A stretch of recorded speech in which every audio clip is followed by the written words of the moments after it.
Hello students, आज हम लेके आए हैं मूविंग चार्जेस एंड मैग्नेटिज्म का वन शॉट वीडियो, जिसको देखने के बाद आपके सारे कंसेप्ट होने वाले हैं क्रिस्टल क्लियर। और इस चैप्टर में अगर आपको और भी ज्यादा न्यूमेरिकल प्रैक्टिस करना है कॉम्पिटेंसी बेस्ड के, तो उसका भी वीडियो लेक्चर मैं डिस्क्रिप्शन बॉक्स में या आई बटन में डाल दूंगा, जिससे करके इस चैप्टर में आपको जरा सी भी परेशानी ना हो। So I hope you are ready with your pen and paper. So without wasting much time, let us start this video. तो सबसे पहले तो चैप्टर का जो नाम है मूविंग चार्जेस एंड मैग्नेटिज्म, तो मैग्नेटिज्म यानी मैग्नेटिक फील्ड क्या है, फिर मूविंग चार्ज क्या है, वो समझ के ये चैप्टर की शुरुआत करेंगे। तो सबसे पहले तो समझ लेते हैं मैग्नेटिक फील्ड यानी क्या। तो ऑस्टेड नाम के एक साइंटिस्ट थे, उन्होंने कुछ चीजें ऑब्जर्व करी, वो चीज यहाँ पे हम देख लेंगे। सबसे पहले तो उन्होंने एक वायर लिया, वायर में से कुछ आई करंट फ्लो कराया, और बाद में उन्होंने वायर के पास में एक मैग्नेटिक नीडल रख दी। तो मैग्नेटिक नीडल डिफ्लेक्ट कर गई। इसका मतलब क्या निकला कि अगर वायर में से हम करंट फ्लो कराते हैं, तो ये जो वायर है जिसके अंदर से करंट फ्लो हो रहा है, वो अपने आसपास एक मैग्नेटिक फील्ड बना रहा है। अगर मैग्नेटिक फील्ड नहीं बनाता तो ये मैग्नेटिक नीडल डिफ्लेक्ट नहीं होती।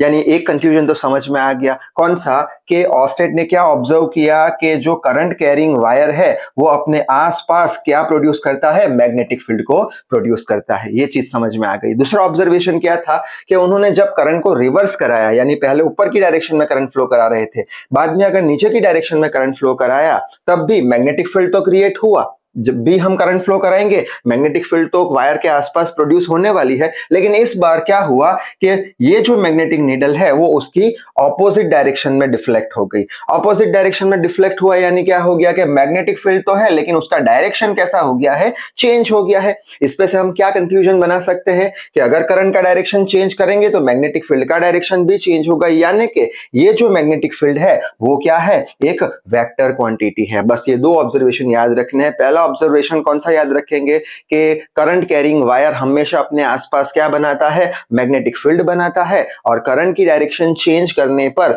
मैग्नेटिक फील्ड का डायरेक्शन भी चेंज होता है, तो उसे हम मैग्नेटिक फील्ड को वेक्टर क्वांटिटी बोल देंगे। अब हम पढ़ लेते हैं मूविंग चार्ज यानी क्या। ठीक है, तो उसके लिए वापस से एक वायर लिया, वापस से हमने कुछ आई करंट फ्लो कराया, यानी आसपास मैग्नेटिक फील्ड बन चुकी है। ये ऑब्जर्वेशन पे से हम बोल सकते हैं मैग्नेटिक फील्ड बन चुकी है। अब ये मैग्नेटिक फील्ड में हम एक चार्ज को रखेंगे। चार्ज कैसा होगा, रेस्ट पे होगा। तो जब भी चार्ज रेस्ट पे होगा, तब ये चार्ज पे कोई भी फोर्स लगने वाला नहीं है, कोई भी मैग्नेटिक फोर्स FB यानी मैग्नेटिक फोर्स लगने वाला नहीं है। ये हमें याद रखना है। तो यहां पे लिखा है, inside the magnetic field if charge is at rest no magnetic force will act on the charge. अब क्यों नहीं लगता जब चार्ज रेस्ट पे होता है मैग्नेटिक फील्ड के अंदर, मैग्नेटिक फोर्स क्यों नहीं लगता, वो आगे हम देख लेंगे। लेकिन अभी के लिए याद रखेंगे, चार्ज रेस्ट पे होगा तो कोई मैग्नेटिक फोर्स लगेगा नहीं।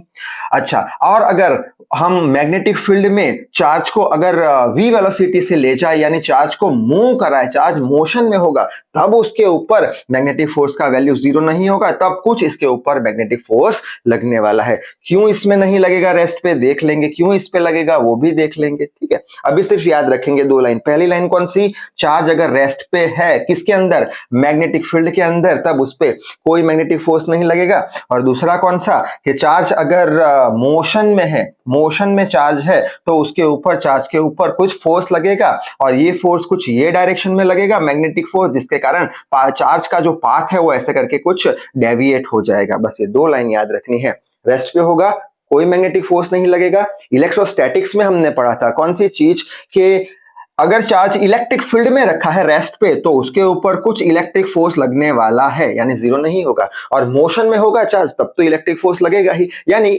दोनों ही केस में अगर चार्ज को इलेक्ट्रिक फील्ड में रखा जाए, यानी इलेक्ट्रिक फील्ड है, चार्ज को रेस्ट पे रखो तब भी इलेक्ट्रिक फोर्स लगेगा। इलेक्ट्रिक फील्ड है, चार्ज को मोशन में रखो तब भी उस पर इलेक्ट्रिक फोर्स लगेगा। लेकिन मैग्नेटिक फोर्स कब लगेगा, जब चार्ज मैग्नेटिक फील्ड के अंदर मोशन में हो, रेस्ट पे 0 लगेगा। क्यों, बाद में उसका आंसर मिल जाएगा। ठीक है, अब आगे बढ़ लेते हैं। मोस्ट इंपॉर्टेंट लॉ जो पूछ लेते हैं एग्जाम में हमें, बायो सेवर्ट्स लॉ। तब इतनी बातें हमें लिख के आनी है, फुल मार्क्स मिल जाएंगे हमें। बायोसेवर्ट्स लॉ, सबसे पहले उसका यूज क्या है वो देख लेते हैं। तो पहला यूज है कि जो हम बोल रहे थे कि वायर रखा, उसमें से करंट पास कराया तो मैग्नेटिक फील्ड बना। कितना मैग्नेटिक फील्ड बना, उसका मैग्नीट्यूड कितना है, वो बायोसेवर्ट्स लॉ की हेल्प से हम कैलकुलेट कर सकते हैं। और जो मैग्नेटिक फील्ड बना अभी हमने देखा था, उसका डायरेक्शन होता है, तो उसका डायरेक्शन कौन सा होगा वो बायोसेवर्ट्स लॉ हमें बता देता है। यानी बायोसेवर्ट्स लॉ दो चीजें हमें बताता है, कौन सी चीज के मैग्नेटिक फील्ड का मैग्नीट्यूड कितना होगा और मैग्नेटिक फील्ड का डायरेक्शन हम कैसे ढूंढ पाएंगे। ठीक है, अच्छा, तो यहाँ पे कुछ डायग्राम बना के रखा है। एक वायर है, उसमें से आई करंट फ्लो हो रहा है और ये वायर क्या करेगा, करंट फ्लो कराया तो मैग्नेटिक फील्ड बनाएगा अपने आसपास। तो पी पॉइंट पे कितना मैग्नेटिक फील्ड होगा वो हमें ढूंढना है, और ये पी पॉइंट आर डिस्टेंस दूर है ये वायर से कुछ एंगल थीटा पे। तो हम कैसे फाइंड करेंगे, वायर की वजह से मैग्नेटिक फील्ड पॉइंट पी पे कितना मैग्नीट्यूड होगा, कितना डायरेक्शन होगा। तो बायोसेवर्ट्स लॉ हमें ये बताता है कि हम पूरे के पूरे वायर की वजह से पी पॉइंट पे कितना मैग्नेटिक फील्ड है वो हम पता नहीं लगा सकते, लेकिन हम छोटे से एलिमेंटल लेंथ के वायर की वजह से छोटा सा मैग्नेटिक फील्ड डीबी, डी यानी छोटा सा magnetic field dB P point पे कितना है वो हम पता लगा सकते हैं। ये हमारा बायोसेवर्ट्स का लॉ है। तो वही लिखा है कि ड्यू टू होल वायर, पूरे वायर की वजह से कितना टोटल मैग्नेटिक फील्ड है पॉइंट पी पे, जो कि आर डिस्टेंस पे और थीटा एंगल पे प्रेजेंट है, वो हम नहीं कैलकुलेट कर सकते। तो हम क्या कैलकुलेट कर सकते हैं, हम ये कैलकुलेट कर सकते हैं कि जो स्मॉल एलिमेंट डीएल है, छोटे से डीएल एलिमेंट लेंथ की वजह से छोटा सा स्मॉल मैग्नेटिक फील्ड, छोटा सा मैग्नेटिक फील्ड डीबी कितना होगा पॉइंट पी पे, वो हम पता लगा सकते हैं। यानी कंप्लीट वायर की वजह से हम नहीं ढूंढ सकते, छोटा सा डीएल लेंथ ले लो वायर का, वो डीएल लेंथ की वजह से छोटा सा मैग्नेटिक फील्ड इधर कितना लगेगा वो हम पता लगा सकते हैं बायोसेवर्ट्स लॉ की हेल्प से। ठीक है, और उसका इक्वेशन क्या है, तो उसका इक्वेशन ये हमें याद रखना है, इसका कोई डेरिवेशन नहीं है, विदाउट प्रूफ हमें एक्सेप्ट करना है। तो छोटा सा मैग्नेटिक फील्ड यहाँ पे छोटे से डीएल लेंथ की वजह से क्या होगा, mu naught by 4 pi I DL cross R divide by R cube. ये जो इक्वेशन है, ये इक्वेशन को हम वेक्टर फॉर्म बोलते हैं। क्यों वेक्टर फॉर्म बोलते हैं, क्योंकि ये इक्वेशन की हेल्प से हम छोटे से मैग्नेटिक फील्ड का डायरेक्शन ढूंढ पाएंगे। किसकी हेल्प से, डीएल क्रॉस आर की हेल्प से। तो यहाँ पे डायरेक्शन कैसे हमें मिलेगा, डीएल क्रॉस आर की हेल्प से हमें डायरेक्शन मिल जाएगा। अब यहाँ पे म्यू नॉट बाई 4 पाई क्या है, हमारे पास म्यू नॉट बाई 4 पाई है इलेक्ट्रिक कांस्टेंट, जिसका वैल्यू याद रखना 10⁻⁻⁷ टेस्ला पर मीटर इंटू एम्पियर होता है। आई तो जो करंट फ्लो होता है वो है, डीएल क्या है, जो एलिमेंटल लेंथ है वो है। और दूसरी एक बात, डीएल का डायरेक्शन हमेशा करंट की डायरेक्शन में लेना है। तो डायरेक्शन जो होगा डीएल का वो हमेशा करंट की डायरेक्शन में हमें लेना है। क्यों यहाँ पे डीएल का डायरेक्शन लेना पड़ा, क्योंकि अगर करंट का डायरेक्शन चेंज हुआ तो मैग्नेटिक फील्ड का डायरेक्शन भी चेंज हो जाएगा। अगर करंट ये डायरेक्शन में है तो डीएल का डायरेक्शन ये होगा, अगर करंट ये डायरेक्शन में है तो डीएल का डायरेक्शन ये होगा। इन शॉर्ट डीएल का डायरेक्शन करंट की डायरेक्शन में लेना है। ठीक है, आर क्या है, आर कितने डिस्टेंस पे हमें ढूंढना है, छोटा सा मैग्नेटिक फील्ड वो है। ठीक, अच्छा, अब यहां से डीएल क्रॉस आर से हम कैसे पता लगा सकते हैं, तो उसके लिए हम क्या करेंगे, डीएल क्रॉस आर यानी स्क्रू रूल का यूज करेंगे। एक स्क्रू रख देंगे यहाँ पे पॉइंट पी पे, हमने एक ऐसा स्क्रू रख दिया। ठीक है, अब डीएल क्रॉस आर यानी डीएल से आर की ओर हम इसे घुमाएंगे। डीएल कौन सा है हमारा, ऊपर की डायरेक्शन में है, ऊपर की डायरेक्शन में, ये हो गया हमारा डीएल। ठीक है, ये डीएल, और आर कैसा है, आर ऐसा है। हम क्या करेंगे, डीएल क्रॉस आर यानी डीएल से आर की ओर ये स्क्रू को घुमाएंगे। ऐसे घुमाया तो क्या हो गया, स्क्रू अंदर जाएगा। ठीक है, ऐसे अंदर चला जाएगा तो ये क्या हो गया, इनसाइड मैग्नेटिक फील्ड हो गया। ठीक, या फिर हम राइट हैंड रूल का भी यूज कर सकते हैं। कैसे, राइट हैंड रूल में हम क्या करेंगे, डीएल से आर कर्ल करेंगे। ये डीएल था, ये आर है, डीएल से आर किया तो थंब क्या बताता है, मैग्नेटिक फील्ड का डायरेक्शन। तो ऐसे कर्ल किया तो अंदर की डायरेक्शन में मैग्नेटिक फील्ड होगा। तो क्रॉस से मैं रिप्रेजेंट करता हूं तो इनसाइड मैग्नेटिक फील्ड यहाँ पे हमें मिल जाएगा। ठीक है, या फिर स्क्रू रखो, स्क्रू को डीएल से आर रोटेट करो, ये डीएल से आर रोटेट किया तो स्क्रू अंदर जाने वाला है। ऐसे भी हम ढूंढ सकते हैं। ठीक है, तो जनरली हम राइट हैंड रूल का ही यूज करने वाले हैं। दूसरा भी एक रूल आता है सिंपल सा, कौन सा कि करंट की डायरेक्शन में थंब को रखो, राइट हैंड से पकड़ो वायर को, थंब रखो, बाद में फिंगर को कर्ल करो, तो हम देख सकते हैं ये साइड पॉइंट पी है तो मैग्नेटिक फील्ड बोर्ड के अंदर जा रही है, बोर्ड के अंदर यानी इनसाइड। तो ये वाला रूल सिंपल रहेगा कि वायर को पकड़ेंगे, थंब को राइट हैंड से थंब को करंट की डायरेक्शन में रखेंगे, फिंगर को कर्ल करेंगे तो यहां से बोर्ड में अंदर जा रही है फिंगर, यानी मैग्नेटिक फील्ड ये वायर इनसाइड प्रोड्यूस कर रहा है। आई होप समझ में आ गया होगा, ठीक है। अब यहाँ पे क्रॉस प्रोडक्ट को रिमूव करेंगे तो साइन थीटा रखना पड़ेगा, तो वो सेम इक्वेशन लिखा है, क्रॉस को रिमूव करते तो साइन थीटा आता है, डॉट को रिमूव करते तो कॉस थीटा आता है, ठीक है। Sine theta divide by R ये हो गया, और यहाँ पे ये जो थीटा है वो थीटा किसके बीच का एंगल होगा, डीएल और आर का। ये जो हमारा डीएल क्रॉस आर है, डीएल और आर के बीच का एंगल होगा थीटा। समझ में आ गई बात इतनी। अब यहां से आर से एक आर कैंसिल हो जाएगा तो फाइनल इक्वेशन मिलेगा mu naught by 4 pi I DL as it is, R गया sine theta divide by R square. ये क्या है हमारा, ये है हमारा स्केलर फॉर्म।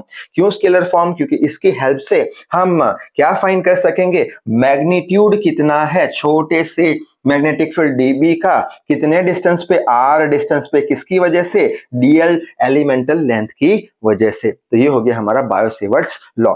अब ये लॉ को और अच्छे से समझेंगे हम, डायरेक्शन कैसे ढूंढना है वो। तो यहाँ पे लिखा है find the direction of magnetic field at point P. Point P पे हमें डायरेक्शन ढूंढना है। क्या करेंगे, लास्ट वाला रूल देखा था हमने, पहला स्क्रू रूल देखा था, स्क्रू को घुमाओ आर से डीएल, ठीक है। दूसरा कौन सा देखा था, फिंगर को कर्ल करो डीएल से आर, और लास्ट में कौन सा देखा था, करंट को थंब की डायरेक्शन में रखो, राइट हैंड से पकड़ो, बाद में फिंगर को कर्ल करो, ऐसे पकड़ने पर, ऐसे कर्ल करने पर क्या आएगा, पी पॉइंट पे बाहर निकल रहा है मैग्नेटिक फील्ड, बाहर निकल रहा है तो ऐसे करके डॉट से बता दिया, क्या आएगा आंसर, आउटवर्ड्स, ठीक है। समझ में आ गया ये।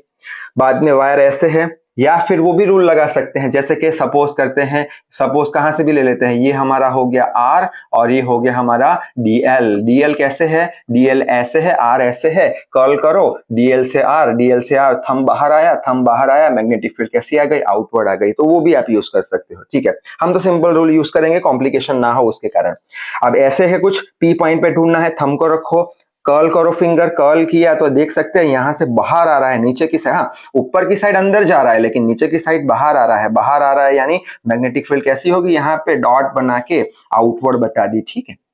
अच्छा, वैसे ही यहाँ पे देख सकते हैं करंट कैसा है, करंट ये कौन सा था हमारा, आउटवर्ड, तो यहाँ पे डॉट से हम आउटवर्ड बताते हैं, ये आउटवर्ड यानी बाहर निकल रहा है, करंट बाहर निकल रहा है, तो करंट को ऐसे बाहर थंब रखा, वायर को पकड़ा, करंट बाहर आ रहा है, बोर्ड के परपेंडिकुलर है, फिंगर को कर्ल किया, पॉइंट पी पे ढूंढना है, पॉइंट पी पे ढूंढना है तो कैसा आएगा, अपवर्ड आएगा। तो यहाँ पे लिखा हुआ है कैसा होगा, मैग्नेटिक फील्ड अपवर्ड होगा, ठीक है। ये क्या हो गया हमारा, आर का डायरेक्शन हो गया। अच्छा, अब दूसरी एक इंपॉर्टेंट बात यहाँ पे कि ये जो एंगल है वो 90 होगा, यानी आर और बी के बीच का एंगल हमेशा 90 होगा। क्यों, क्योंकि ये मैग्नेटिक फील्ड जो होगा वो टेंजेंशियल होगा। मैग्नेटिक फील्ड कुछ ऐसे होती है सर्कुलर में, तो टेंजेंशियल होगा, टेंजेंशियल यानी 90 एंगल पे होगा। ये बात हमें याद रखनी है। क्या, जो बी होगा मैग्नेटिक फील्ड वो हमेशा आर के परपेंडिकुलर होगा, ये कंक्लूजन हमें याद रखना है, ठीक है। उसी तरीके से यहाँ पे देख सकते हैं ये कैसा है हमारा, ये है हमारा आउटवर्ड है, सॉरी ये हमारा कैसा है, इनवर्ड है, इनवर्ड करंट है। इनवर्ड करंट को क्रॉस से रिप्रेजेंट करते हैं। इनवर्ड यानी ऐसे अंदर कुछ हम घुसाते हैं तो ऐसा कुछ, क्रॉस जैसा पेज को अगर फाड़ते हैं तो ऐसा कुछ दिखता है, तो इनवर्ड बोल देंगे। इनवर्ड यानी करंट अब ऐसे अंदर की ओर जा रहा है, वायर को पकड़ा, थंब को कहां रखा, अंदर की ओर, फिंगर को कर्ल किया, पी पॉइंट पे कैसा होगा, डाउनवर्ड होगा। तो यहाँ पे ये आर हो गया हमारा, आर हो गया, पी डाउनवर्ड, तो ये डाउनवर्ड आ गया। और हमने अभी देखा आर और बी के बीच का एंगल कितना होता है, 90 डिग्री होता है।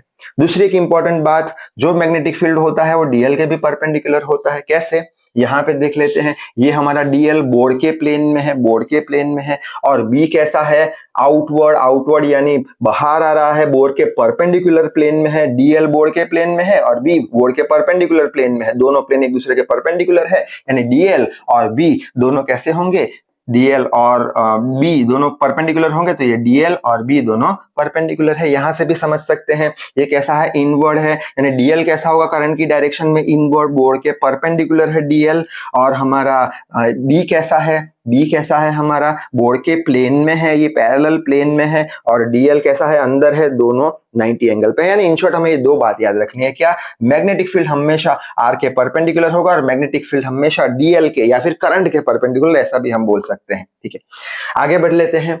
अब ये मोस्ट इंपॉर्टेंट डेरिवेशन एग्जाम में हमें पूछ लेते हैं कई बार 5 मार्क्स में। क्या है, magnetic field on the axis of circular current loop, यानी एक सर्कुलर करंट लूप है, उसकी वजह से कितना मैग्नेटिक फील्ड प्रोड्यूस हो रहा है वो हमें ढूंढना है। तो वो कहां, कौन से पॉइंट पे ढूंढना है, तो यहाँ पे लिखा है ऑन दी एक्सिस, यानी ये सर्कुलर जो लूप है, ये सर्कुलर लूप ऐसे कुछ लूप है, ऐसे कुछ लूप यहाँ पे बनाया है और उसमें से क्या फ्लो हो रहा है, करंट फ्लो हो रहा है। और इसके एक्सिस पे कुछ एक्स डिस्टेंस पे पॉइंट पी है और यहाँ पे कितना मैग्नेटिक फील्ड है वो हमें फाइंड करना है। तो कैसे करेंगे, वापस से हम बायो-सेवर्ट लॉ का यूज करेंगे कि कंप्लीट वायर की वजह से तो नहीं ढूंढ पाएंगे, लेकिन डीएल लेंथ की वजह से ढूंढ पाएंगे, छोटा सा मैग्नेटिक फील्ड डीबी यहाँ पे। तो उसके लिए ये ज्योमेट्री को समझ लेते हैं। ये लूप ऐसा है, करंट कैसे जा रहा है, ऐसे ऊपर जा रहा है, ऐसे लूप है, बोर्ड के परपेंडिकुलर है, ये लूप बोर्ड के परपेंडिकुलर है। अब यहाँ पे हमें डीएल कंसीडर करना है क्योंकि छोटे से डीएल की वजह से छोटा सा डीबी मिलने वाला है। तो ऐसे जा रहा है, यानी ऊपर की साइड से अंदर जा रहा है करंट, तो डीएल अगर यहाँ पे हम लेते हैं तो अंदर करंट गया, यानी टेंजेंशियल, ये हमारा क्या हो गया, डीएल का डायरेक्शन। तो डीएल का डायरेक्शन ये हमारा है, कैसा है, बोर्ड के अंदर है। अब करंट बाहर निकल रहा है, नीचे से बाहर निकल रहा है, तो छोटा सा एलिमेंटल लेंथ डीएल लिया, करंट बाहर निकला, यानी बोर्ड के परपेंडिकुलर कैसा है, ये आउटवर्ड है, बोर्ड के परपेंडिकुलर आउटवर्ड है। यानी कि ये एंगल हमारा 90 होगा। क्यों, ये हमारा आर यानी कितने डिस्टेंस पे ये पॉइंट है, ये बोर्ड के प्लेन में है और ये बोर्ड के प्लेन से बाहर आ रहा है। ये इमेजिन ऐसे करना है आपको, ऐसे बाहर आ रहा है और ये बोर्ड के प्लेन में, तो एंगल कितना है, 90 डिग्री है। ठीक है, ऐसे ही यही भी एंगल कितना है, ये भी एंगल हमारा 90 डिग्री है। ठीक है, अब हम क्या करेंगे, छोटे से डीएल की वजह से छोटा सा डीबी ढूंढेंगे। कैसे करते थे, डीएल क्रॉस आर करते थे। तो डीएल क्रॉस आर, ये रहा हमारा डीएल, इनवर्ड है और ये रहा हमारा आर। तो डीएल क्रॉस आर ऐसे करेंगे हम, डीएल क्रॉस आर, तो पॉइंट पी पे कैसा आएगा, डाउनवर्ड आएगा डीबी, और हमने बोला था आर के परपेंडिकुलर होगा। अब भी हमने देखा क्या था, बी जो था आर के परपेंडिकुलर था। तो यहां से वापस एक बार ऐसे कर्ल किया तो नीचे की ओर आया, छोटा सा डीबी छोटे से डीएल की वजह से, और ये जो आर है उसके परपेंडिकुलर आ जाएगा। उसी तरीके से यहाँ पे बात करें, ये छोटे से एलिमेंट की वजह से डीबी कितना होगा पॉइंट पी पे, तो क्या करेंगे, ये हो गया हमारा डीएल का डायरेक्शन, करंट ऐसे जा रहा है, बाहर आ रहा है, तो ये ऐसे करके ऐसे कर्ल करेंगे तो क्या होगा, ऐसे करके कर्ल डीएल क्रॉस आर, ये वाला आर, डीएल क्रॉस आर, तो अपवर्ड आ जाएगा। ठीक है, और ये आर के परपेंडिकुलर होगा। बात समझ में आ गई होगी। ठीक है, अब मान लेते हैं कि ये एंगल थीटा है तो ये भी एंगल थीटा होने वाला है। समझ में आ गई इतनी बात। अब ये पूरा एंगल 90 है, क्यों, हमने देखा था अभी कि आर के परपेंडिकुलर में डीबी होगा, तो ये पूरा 90 है, ये पूरा 90 है, तो 90 माइनस थीटा प्लस थीटा करेंगे तो कितना जाएगा, 90 माइनस 2 थीटा। बात समझ में आ गई, ये पूरा 90 है, तो 90 में से 2 थीटा माइनस कर लो तो ये एंगल मिल जाएगा। ठीक है, अब हमें ये एंगल चाहिए, ये वाला एंगल सपोज x मान लेते हैं, ये एंगल चाहिए, तो ये एंगल कैसे डिसाइड करेंगे, ये एक्सिस से ये वाला जो है हमारा लाइन वो 90 डिग्री पे है, तो ये हम जोड़ते जाएंगे, कितना, पहले थीटा जोड़ लिया, ये पूरा 90 है, ये पूरा 90 है, तो थीटा जोड़ लिया, थीटा प्लस कर दिया, theta plus 90 minus 2 theta plus x कर दिया, किसके बराबर होना चाहिए, 90 के बराबर। क्या किया, ये पूरा 90 है तो theta plus 90 minus 2 theta plus x किसके बराबर होना चाहिए, 90 के बराबर होना चाहिए। तो यहां से हम क्या लिख सकते हैं, 90 से 90 कैंसिल हो जाएगा, ये थीटा माइनस 2 थीटा कितना हो जाएगा, माइनस थीटा हो जाएगा, और which is equal to minus X हो जाएगा, x is equal to theta मिल जाएगा, यानी x का वैल्यू कितना आ गया हमारा, थीटा आ गया। शायद से आपको बात समझ में ये वाली आ गई होगी। ठीक है, अब थीटा मिल गया। अब ये डीबी है तो थीटा के साथ कौन सा कंपोनेंट आता है, कॉस कंपोनेंट, तो ये डीबी कॉस थीटा और ये वाला परपेंडिकुलर डीबी साइन थीटा। उसी तरीके से ये डीबी का थीटा वाला कंपोनेंट कॉस थीटा और ये वाला साइन थीटा। यहाँ पे देख सकते हैं कि dB cos theta dB sine theta opposite है और दोनों के इक्वल है, तो ये दोनों कैंसिल हो जाएंगे एक दूसरे के साथ। ये सपोज 2 टेस्ला का, तो ये भी नीचे का 2 टेस्ला का, तो दोनों 2 टेस्ला ऊपर 2 टेस्ला नीचे कैंसिल हो गया। तो ऐड कौन से कंपोनेंट होंगे, साइन वाले कंपोनेंट कंपोनेंट सारे ऐड होते जाएंगे। तो इतनी बात हमें समझ में आ गई कि साइन वाले सारे कंपोनेंट ऐड होंगे पॉइंट पी पे। ये सारे डीएल डीएल डीएल डीएल लेंगे तो ये सारे डीएल के जो कॉस कंपोनेंट होंगे डीबी कॉस थीटा वो ऊपर ही आने वाले हैं, ऐसे 360 में आएंगे, ऐसे करके 360 में आएंगे, यहां से ऐसे 360 में, और बाकी सब अलोंग दी एक्सिस आएंगे, टूवर्ड्स द रिंग आएंगे। तो वही सारे कंपोनेंट हम ऐड करते चलेंगे। बस अब हम बायो-सेवर्ट्स लॉ का यूज कर लेते हैं। बायो-सेवर्ट्स लॉ क्या बोलता था, dB = mu naught by 4 pi dl sin theta divide bye r square, ये हमें पता था। जहां पे थीटा क्या होता था, angle between dl and r, तो यहाँ पे dl और r के बीच का एंगल कितना है, 90 है, तो ये 90 sin 91 हो जाएगा। तो डायरेक्टली हम इक्वेशन लिख लेंगे mu naught by 4 pi idl divide by r square, ये रहा डायरेक्ट इक्वेशन हमने लिख लिया, यहाँ पे लिखा है, ठीक है। म्यू नॉट बाई 4 पाई आ गया, IDL divide by R square, direct equation हमें मिल चुका है, ठीक है। अब हमें तो क्या करना है, ये सारे डीबी डीबी डीबी को इंटीग्रेट करना पड़ेगा, ऐड करना पड़ेगा, तब जाके टोटल बी मिलेगा। तो टोटल बी को कैसे हम ढूंढेंगे, पॉइंट पी पे सारे डीबी साइन थीटा हम इंटीग्रेट कर देंगे। तो B is equal to integration of DB का वैल्यू अभी हमने देखा, ये रहा mu naught by 4 pi IDL divide by R square, और sine theta as it is हमने रख दिया, ठीक है। तो mu naught by 4 pi IDL by R square, sine theta का वैल्यू ये हमारा थीटा है, साइन थीटा यानी अपना perpendicular by hypotenuse capital R by small R, capital R by small R हो गया। अब यहाँ पे mu naught by 4 pi constant बाहर निकाल लो, करंट भी कांस्टेंट, रेडियस भी कांस्टेंट, और ये आर भी कांस्टेंट बाहर निकाल दो, ये आर क्यूब हो जाएगा, अंदर बचा क्या, अंदर सिर्फ बचा डीएल। तो म्यू नॉट बाई 4 पाई फिर ये I R divide by R cube हो गया। इंटीग्रेशन ऑफ डीएल यानी कि सारे छोटे छोटे छोटे छोटे छोटे डीएल को अगर ऐड करते जाएंगे तो पूरा सरकमफेरेंस आ जाएगा। सरकमफेरेंस कितना होता है सर्कल का, 2 पाई आर के बराबर, तो 2 पाई आर लिख लिया, ठीक है। अच्छा, बाद में म्यू नॉट बाई ये यहाँ पे 2 पाई आर आ गया और डिवाइड बाय आर क्यूब भी आ गया। अब ये जो हमारा आर और ये आर है, आर का स्क्वायर आ गया, ये यहाँ से 2 से 2 कैंसिल हो जाएगा, पाई से पाई कैंसिल हो जाएगा, तो म्यू नॉट बाई 2 आ जाएगा, और I R square by R cube आ जाएगा। अब एक और स्टेप आगे बढ़ लेते हैं, ये आर क्यूब का वैल्यू ढूंढ लेंगे। आर क्यूब का वैल्यू कैसे ढूंढेंगे, पाइथागोरस लगाएंगे। आर इज इक्वल टू क्या होगा, R square plus X square, ये हमारा पूरा एक्स है, ये 90 डिग्री है, ठीक है। एक्स स्क्वायर का पावर 1/2 होगा, ठीक है। तो हमें क्या चाहिए, आर का क्यूब चाहिए, तो आर का क्यूब क्या हो जाएगा, R square plus X square whole raise to 3/2 आ जाएगा, बराबर। आर का क्यूब चाहिए, आर का क्यूब यानी 1/2 रेस टू, शायद से समझ में आ रहा होगा आपको, 3/2, ठीक है, 1/2 3/2। तो यहाँ पे क्या आ जाएगा 3/2, क्यूब है यहाँ पे, क्यूब है यहाँ पे, तो ये डिलीट कर देता हूं। आर स्क्वायर, इसका आर क्यूब करना है, इसका आर क्यूब करना है, तो ये पूरा का क्यूब हो जाएगा, इंटू 3 आ जाएगा, तो 3/2 आंसर आ जाएगा। तो वही लिखा है 3/2। शायद से आपको बात समझ में आ गई होगी, तो आगे बढ़ लेते हैं, ठीक है। तो ये हमारा हो गया आंसर। किसका आंसर, यहाँ पे कितना मैग्नेटिक फील्ड बनता है, mu naught by 2 I R square divide by R square plus X square. ये क्या है, एक्सिस पे, एक्स डिस्टेंस पे कितना मैग्नेटिक फील्ड है, उसका ये इक्वेशन आ गया है। उसी तरीके से कोई हमें पूछ ले कि सेंटर ओ पे कितना मैग्नेटिक फील्ड होगा, तो ये जो एक्स का वैल्यू है वो 0 हो जाएगा, यानी इसके अंदर एक्स बराबर 0 रख लेंगे। तो यहाँ पे सेंटर पे अगर ढूंढना है तो एक्स बराबर 0 रख दो, तो 0 आ गया, तो ये 2 से 2 कैंसिल हो गया, तो R square divide by R cube, यानी ये हमें आंसर मिल जाएगा। ये मोस्ट इंपॉर्टेंट आंसर है, याद रख लेना। सेंटर पे कितना होगा, mu naught by 2 I divided by R, centre पे mu naught by 2 I by R, बस ये याद रख लेना, ठीक है। अब हमने रिंग का ढूंढा, ऐसे ही एक वायर का अगर हमें ढूंढना है जो ए डिस्टेंस पे है, तो उसका मैग्नेटिक फील्ड ये पॉइंट पे कितना होगा, तो ये पॉइंट पे इतना होगा, याद रखना है, कोई भी इसका डेरिवेशन है नहीं, कितना होगा। तो उसके लिए हम क्या करेंगे, ये पॉइंट यहाँ पे ढूंढना है, तो एक ऐसे लाइन खींच लेंगे एंड तक, इसे φ1 एंगल बोल देंगे, इसे φ2 एंगल बोल देंगे, और इक्वेशन लिख लेंगे, ये पॉइंट पे कितना मैग्नेटिक फील्ड, ये वायर की वजह से mu naught by 4 pi I by A, ये हो गया ए, इसमें से जो करंट फ्लो हो रहा है उसको हम आई बोल देंगे, साइन φ1 प्लस साइन φ2, इसका साइन ले लो, इसका साइन ले लो, दोनों को ऐड कर लो, तो ये इक्वेशन भी इंपॉर्टेंट है। अब ये दोनों कॉन्सेप्ट के बेस पे हम एक न्यूमेरिकल देख लेते हैं जो बहुत ही ज्यादा इंपॉर्टेंट न्यूमेरिकल है।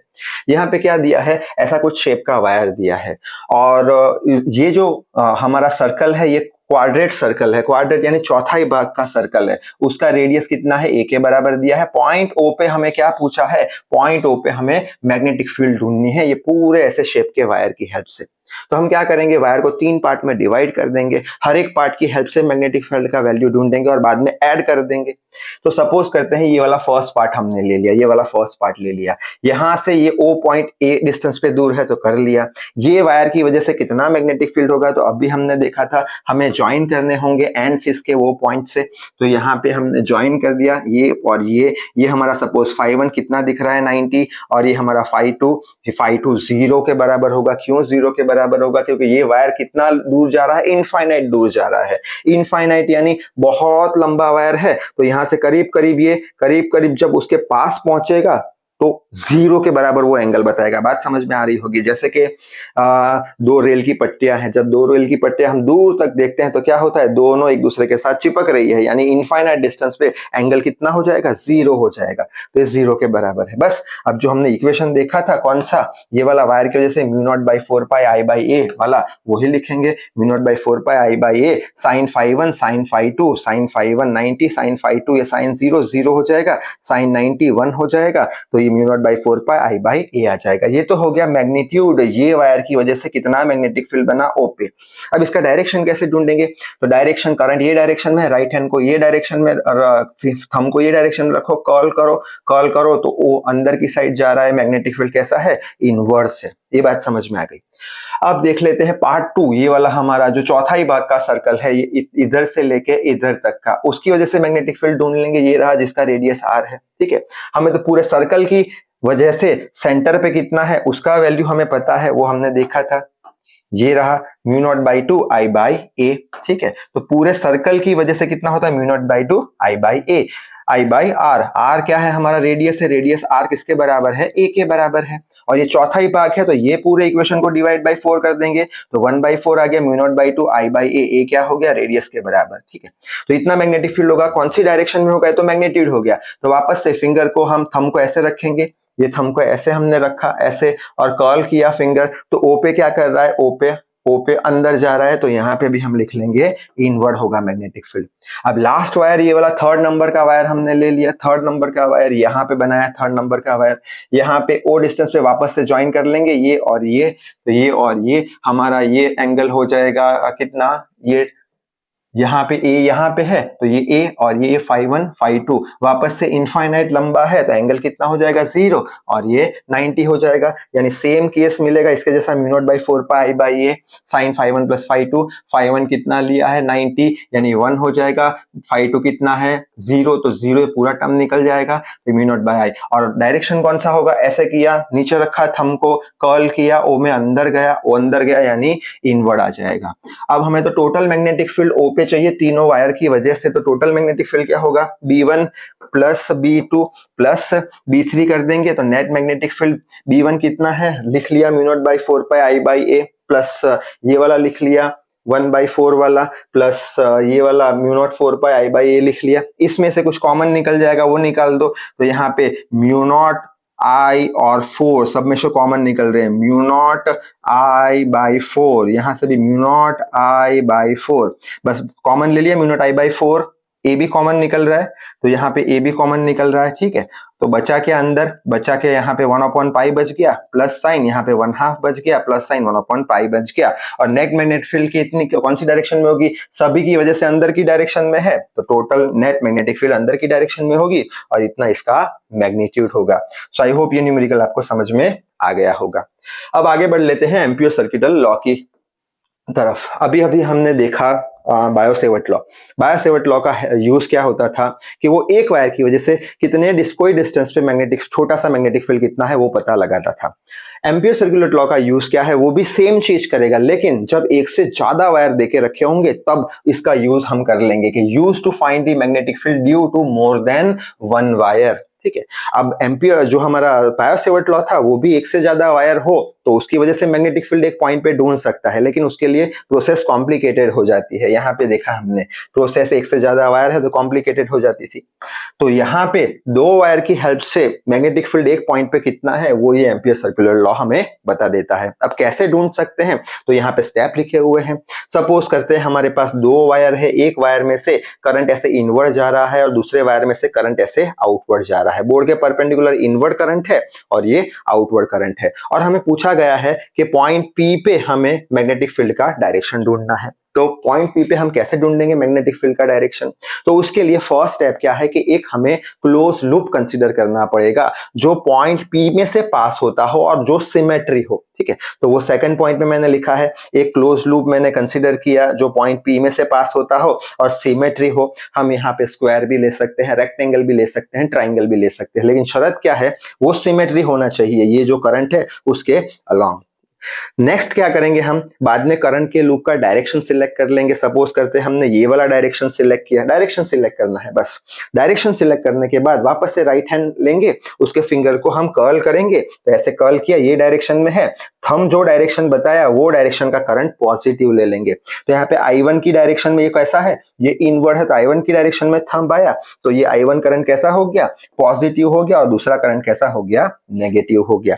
यानी नेट करंट जो होगा इसके अंदर, लूप के अंदर का I इनसाइड जो होगा वो क्या हो जाएगा, वो हो जाएगा हमारा I1 माइनस I2 हो जाएगा। वापस से एक बार क्या करना है हमें, सबसे पहले तो जो दो करंट देके रखे हैं वो दो करंट से कितने डिस्टेंस पे पॉइंट पी है वहां से हमें क्लोज लूप बनाना है। स्क्वायर, रेक्टेंगल, ट्राइंगल कुछ भी बना सकते हो। तो बना दिया, बाद में डायरेक्शन डिसाइड करो, ये डायरेक्शन पे डिसाइड कर सकते हो, ये डायरेक्शन डिसाइड करिए। तो ये डायरेक्शन में हमें राइट हैंड का जो फिंगर है कर्ल करेंगे, थंब की डायरेक्शन में जो करंट होगा उसे पॉजिटिव मानना है और दूसरे को नेगेटिव मानना है। तो आई इनसाइड कितना हो जाएगा, I1 positive minus I2 negative, ये आई इनसाइड हो जाएगा। बस इसके बाद सीधा हमें ये जो एम्पियर सर्किटल लॉ है उसका ये इक्वेशन लगा देना है, विदाउट एनी डेरिवेशन, प्रूफ करना है नहीं। Integration of B dot DL, integration of B dot DL को बोलते हैं लाइन इंटीग्रल। आई इनसाइड अभी हमने देखा I1 minus I2 into mu naught, constant है, permittivity of free space electrostatic में पढ़ चुके हैं, ठीक है। तो ये बात समझ में आ गई, ये इक्वेशन लगा देना है। दूसरी एक बात, ये जो लूप हम कंसीडर कर रहे हैं उसे हम एम्पियर सर्क्यूटल लूप बोलते हैं, जो सिमेट्री होनी चाहिए। बस तो इतने स्टेप्स हमें याद रखने हैं। और ये जो हमारा एम्पियर सर्क्यूटल लॉ है वो कौन से कंडीशन में हम अप्लाई कर सकते हैं, this law is applicable under which condition, तो अंदर 3 condition that law we can apply. कौन सी 3 कंडीशन है, अब ये 3 कंडीशन अभी याद रख लेना, जब सोलेनॉइड समझेंगे तब तीनों कंडीशन हमें याद हो जाएगी। तो कौन सी 3 कंडीशन है, पहली कंडीशन है कि जब मैग्नेटिक फील्ड और डीएल के बीच का एंगल 0 हो। कैसे, ये हमने लूप कंसीडर किया, ये डायरेक्शन, ये वाला डायरेक्शन सपोज ले लिया करंट का, तो ये अगर मैं डीएल यहाँ पे लेता हूँ छोटा सा, तो डीएल का डायरेक्शन ये होगा, और सपोज करते हैं बी का भी डायरेक्शन यही है, ठीक है। वापस एक बार, ऐसे करंट जा रहा है, डीएल मैंने लिया, डीएल का डायरेक्शन ये है, और मान लेते हैं कि बी का डायरेक्शन भी ये है, यानी बी और डीएल के बीच में एंगल कितना है, 0 है। अगर बी और डीएल के बीच में एंगल 0 है तो ये वाला इक्वेशन अगर हम यूज करते हैं, integration of B dot DL, cyclic integration, ये साइक्लिक बोलते हैं, यानी क्लोज्ड पाथ के लिए है। Integration of dot product remove करेंगे तो कॉस थीटा लगा लेंगे, बी डीएल कॉस थीटा। अब दोनों के बीच के एंगल कितना है, बी और डीएल का 0, तो कॉस 0 कितना होता है, 1 होता है। तो ये बी कांस्टेंट है तो बाहर निकाल दिया, इंटीग्रेशन ऑफ डीएल कॉस 0 1 आ गया। इंटीग्रेशन ऑफ डीएल, यानी ये सारे डीएल डीएल डीएल ज्वाइन करेंगे, हम इंटीग्रेट करेंगे तो पेरीफेरी मिलेगा। पेरीफेरी कितना होता है, आर रेडियस का 2 पाई आर, तो बी 2 पाई आर, ठीक है। ये एक समझ में इतना तो आया नहीं, याद रखेंगे। अब ये कंडीशन हो तो अप्लाई कर सकते हैं। दूसरी कौन सी कंडीशन, अगर बी और डीएल के बीच का एंगल 90 हो, ठीक है, 90 हो, यानी वापस से लूप बनाया, यहाँ पे डीएल लिया तो ऐसे ऊपर जा रहा है तो डीएल ऊपर गया। सपोज करते हैं मैग्नेटिक फील्ड इसके 90 डिग्री पे है, ठीक है। ऐसे करके लूप लिया, ये डीएल है, डीएल का डायरेक्शन कैसे होगा, करंट की डायरेक्शन में डीएल ये है, और सपोज करते हैं बी 90 डिग्री पे है, ठीक है, मान लिया ऐसा, यानी दोनों के बीच का एंगल कितना है, 90 है। अगर 90 है तो ये जो इक्वेशन है cyclic integration of B dot DL, इसको कैसे लिख पाएंगे, B dot DL dot product remove किया तो कॉस थीटा, थीटा कितना है दोनों के बीच का, 90 डिग्री, कॉस 90 0 हो जाता है, तो आंसर कितना आ जाएगा, 0 आ जाएगा। और लास्ट केस कौन सा है कि अगर मैग्नेटिक फील्ड 0 हो, magnetic field vanishes, magnetic field है ही नहीं, तो ये जो इक्वेशन है cyclic integration of B dot DL, इसमें क्या करेंगे, बी है ही नहीं तो 0 आंसर आ जाएगा। यानी कि अगर हमें ये वाला केस दिख जाए कि बी और डीएल के बीच का एंगल 0 है, या फिर ये वाला केस दिख जाए कि बी और डीएल के बीच का एंगल 90 है, या फिर ये वाला केस दिख जाए कि बी तो है ही नहीं, तब तीनों में से अगर एक भी हमें दिख जाता है तो हम कौन से लॉ का यूज कर लेंगे, एम्पियर सर्क्यूटल लॉ का। अब कैसे लॉ का यूज करेंगे, ये तीनों कंडीशन कैसे चेक करेंगे, वो तो हम ये टॉपिक पढ़ेंगे तो ही समझ में आएगा। ये भी इंपॉर्टेंट टॉपिक है, कौन सा, magnetic field due to a solenoid. Solenoid यानी क्या, सिंपल सी चीज है सोलेनॉइड के, हम अगर एक तार को ऐसे करके वाउंड करते हैं, ऐसे करके वाउंड करते हैं, तो ऐसा कुछ स्प्रिंग शेप जैसा कुछ जो शेप बनता है उसे सोलेनॉइड बोलते हैं। ऐसे करके वाउंड कर दिया वायर को, एक सिलेंडर लिया उसके ऊपर वायर को वाउंड कर दिया तो सोलेनॉइड हमारा बन गया। ठीक, अच्छा, यहां से कुछ आई करंट जा रहा है तो करंट आई ऐसे जाने वाला है और यहां से हम करंट को बाहर ले लेंगे। अब हमें क्या ढूंढना है, magnetic field due to solenoid. Solenoid की वजह से मैग्नेटिक फील्ड कितना होगा, तो यहाँ पे दो पार्ट आएंगे। सोलेनॉइड के बाहर मैग्नेटिक फील्ड ढूंढेंगे, बाद में सोलेनॉइड के अंदर मैग्नेटिक फील्ड ढूंढेंगे। तो सोलेनॉइड के बाहर मैग्नेटिक फील्ड अगर ढूंढना है तो हम क्या करेंगे, ये सोलेनॉइड को बीच में से काट देंगे। जैसे कि ये सोलेनॉइड है उसको बीच में से काट देंगे और सामने से अगर देखेंगे काट दिया, सामने से अगर देखेंगे तो हम क्या ऑब्जर्व कर पाएंगे, करंट ऐसे बाहर आ रहा है और नीचे से अंदर जा रहा है, ऊपर से बाहर आ रहा है। करंट का डायरेक्शन ऐसा है, यानी ऊपर से बाहर आया यानी आउटवर्ड। आउटवर्ड को हम कैसे डिनोट करते हैं, पॉइंट से डिनोट करते हैं, ठीक है। और नीचे अंदर गया इनवर्ड। इनवर्ड को हम क्रॉस से डिनोट करते हैं। यानी ऊपर सारे आउटवर्ड आएंगे, नीचे सारे इनवर्ड आएंगे। इतनी बात समझ में आ गई। हम कौन सा ढूंढ रहे हैं, आउटसाइड की बात कर रहे हैं, आउटसाइड। ठीक, अब यहाँ पे ये आउटवर्ड करंट है, आउटवर्ड करंट की वजह से मैग्नेटिक फील्ड ढूंढना है। आउटवर्ड यानी थंब को ऐसे रखा, आउटवर्ड कर्ल किया तो मैग्नेटिक फील्ड ऐसे बनेगी। यहाँ पे बनाया है डायरेक्शन, ठीक है। मैग्नेटिक फील्ड ऐसे बनेगी, सर्कल ऐसे बनेगी, ठीक है, ये डायरेक्शन में बनेगी। उसी तरीके से यहाँ पे भी आउटवर्ड, वापस से सर्कल को ऐसे हमने किया कर्ल तो वापस से ऐसे बनेगी, यानी वापस से ऐसे कुछ ऐसे बनेगी, ठीक है। उसी तरीके से यहाँ पे भी सेम। अब यहाँ पे हम देख सकते हैं ये मैग्नेटिक फील्ड ऊपर जा रही है, ठीक है, और ये मैग्नेटिक फील्ड नीचे से ऊपर जा रही है। समझ में आ रहा होगा शायद, ये ऐसे करके ऐसे गई, ठीक है, ये ऐसे करके ऐसे आएगी, ठीक है, तभी तो ऐसे करके ऐसे जाएगी। शायद से समझ में आ गया होगा। यानी कि ये और ये दोनों एक दूसरे को कैंसिल करेंगे। उसी तरीके से यहां से भी ये ऊपर जाएगा और ये नीचे आएगा, ये दोनों एक दूसरे को कैंसिल कर देगा। कैसे, इसका मैं बता रहा हूं, इसका बता रहा हूं। ये ऐसे जाएगा और इसकी वजह से ये ऐसे आएगा, यानी ये दोनों एक दूसरे को कैंसिल करेंगे। उसी तरीके से ये ऊपर जाएगा, ये नीचे जाएगा, दोनों एक दूसरे को कैंसिल करेंगे। बात समझ में आ गई होगी, ठीक है। उसी तरीके से नीचे की बात करें तो ये कैसा है, इनवर्ड है, ऐसे करेंगे तो ये नीचे जाएगा। ये इनवर्ड है ऐसे तो ये नीचे जा रहा है, लेकिन ये कैसा जा रहा है, ऊपर। ये नीचे जा रहा है और ये ऊपर जा रहा है। यहाँ पे ये ऐसे जा रहा है और ये ऐसे जा रहा है, यानी इक्वल एंड ऑपोजिट कैंसिल करेगी। यानी कि इक्वल और ऑपोजिट मैग्नेटिक फील्ड एक दूसरे को कैंसिल कर देगी। यानी आउटसाइड जो होगा वो मैग्नेटिक फील्ड कितना हो जाएगा, आउटसाइड मैग्नेटिक फील्ड 0 हो जाएगा। क्यों, equal and opposite magnetic field cancel कर रही है एक दूसरे को। तो बचा कौन सा हमारा, बचा सिर्फ इनसाइड कितना मैग्नेटिक फील्ड है ये ढूंढना है। तो कैसे ढूंढेंगे, वापस से डायग्राम बना दिया हमने। अब हम एम्पियर सर्कुलर लॉ का यूज करेंगे। क्यों, क्योंकि यहाँ पे एक से ज्यादा वायर हमें दिख रहे हैं। एम्पियर सर्कुलर लॉ कब यूज करते हैं, एक से ज्यादा वायर होते हैं और 3 कंडीशन दिखती है। तब 3 कंडीशन कैसे दिखेगी देख लेंगे। अब यहाँ पे एक एम्पियर सर्कुलर लूप कंसीडर कर लिया। अब ये लूप आप बोलोगे कि पूरा ऐसे कंसीडर करो, ये लूप पूरा ऐसे कंसीडर कर सकते हैं क्या, हम ऐसे नहीं कर सकते। क्यों नहीं कर सकते, क्योंकि ये लूप जो अगर ऐसे करेंगे तो जितना करंट नीचे से अंदर जाएगा उतना ही बाहर आएगा। यानी आई इनसाइड और आई आउटसाइड दोनों सेम रहेंगे, तो एक दूसरे को कैंसिल करके आंसर 0 आ जाएगा। I1 माइनस I2 करेंगे तब 0 आंसर आ जाएगा। इसलिए हम क्या करेंगे, ऐसा ना हो, हम ऊपर की स्लाइड ऊपर से हम ऐसा एम्पियर सर्कुलर लॉ कंसीडर करेंगे, ABCD। और ये जो एम्पियर सर्कुलर लॉ है उसका लेंथ कुछ DL छोटे से एलिमेंट का DL मान लेंगे, ठीक है। बात समझ में आ गई। अच्छा, बाद में ये जो सोलेनॉइड है ये कुछ ऐसा है। ये सोलेनॉइड मैग्नेटिक फील्ड कहां पे बनाएगा, तो वापस से फिंगर को कर्ल करेंगे हम। ये अपना ये क्या हो गया, करंट का डायरेक्शन ये आई है, नीचे रखा, ऐसे कर्ल किया तो मैग्नेटिक फील्ड ऐसे जाएगी। ये करंट का डायरेक्शन नीचे कर्ल किया तो मैग्नेटिक फील्ड ऐसे जाएगी। यानी सोलेनॉइड मैग्नेटिक फील्ड कुछ ऐसा बनाने वाली है। बस इतनी बात समझ में आ गई। अब एम्पियर सर्कुलर लॉ हम अप्लाई करेंगे। कौन सा था, cyclic integration of B dot DL is equal to mu inside mu into I inside. ये LHS साइड है, ये RHS साइड है। पहले LHS साइड देख लेते हैं, उससे सॉल्व करते हैं। तो LHS साइड ये रही, यहाँ पे लिखी हुई है cyclic integration of B dot DL, यानी सारे DL को हमें ऐड करना पड़ेगा। कैसे करेंगे, तो पहले तो AB का हम ऐड कर देंगे। ये AB का ऐड कर दिया, DL प्लस AB का हो गया, फिर BC का कर दिया तो यहाँ पे BC का कर दिया, बाद में CD का कर दिया तो यहाँ पे CD का कर दिया, बाद में AD का कर दिया तो यहाँ पे AD या DA का कर दिया। हमने ऐड कर दिया सारा साइक्लिक इंटीग्रेशन, ठीक है। बाद में हम क्या करेंगे, डॉट प्रोडक्ट को रिमूव करेंगे तो क्या आएगा, सब में से कॉस आ जाएगा, सब में कॉस आ जाएगा, सब में कॉस आ जाएगा, कॉस आ जाएगा। और थीटा क्या है, थीटा है बी और डीएल के बीच का एंगल, बी और डीएल के बीच का एंगल। सबसे पहले ए बी की बात करें तो ए बी डीएल कैसा होगा, ये डायरेक्शन में होगा, डीएल ये डायरेक्शन में होगा, ठीक है।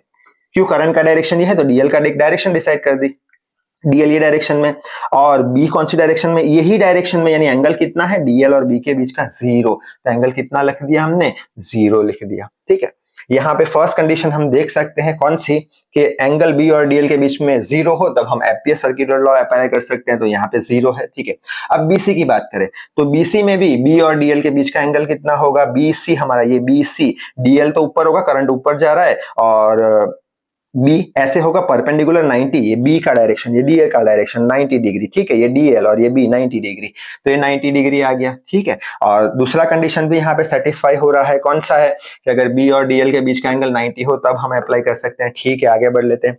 बाद में बीसी सीडी, सीडी की बात करते हैं, सीडी ये रहा सीडी, सीडी यहाँ पे सीडी में डीएल का डायरेक्शन ऐसे है, ठीक है, डीएल का डायरेक्शन ऐसे है, बी का डायरेक्शन कैसा है, ऐसा बी का डायरेक्शन ऐसा, यानी डीएल ऐसे बी ऐसे 180 डिग्री है, 180 डिग्री है, लिख लिया 180 डिग्री। लास्ट में डीए की बात करेंगे, डीए की बात करेंगे, ये डीएल का डायरेक्शन, ये बी का डायरेक्शन 90 डिग्री, तो ये 90 डिग्री आ गया, ठीक है।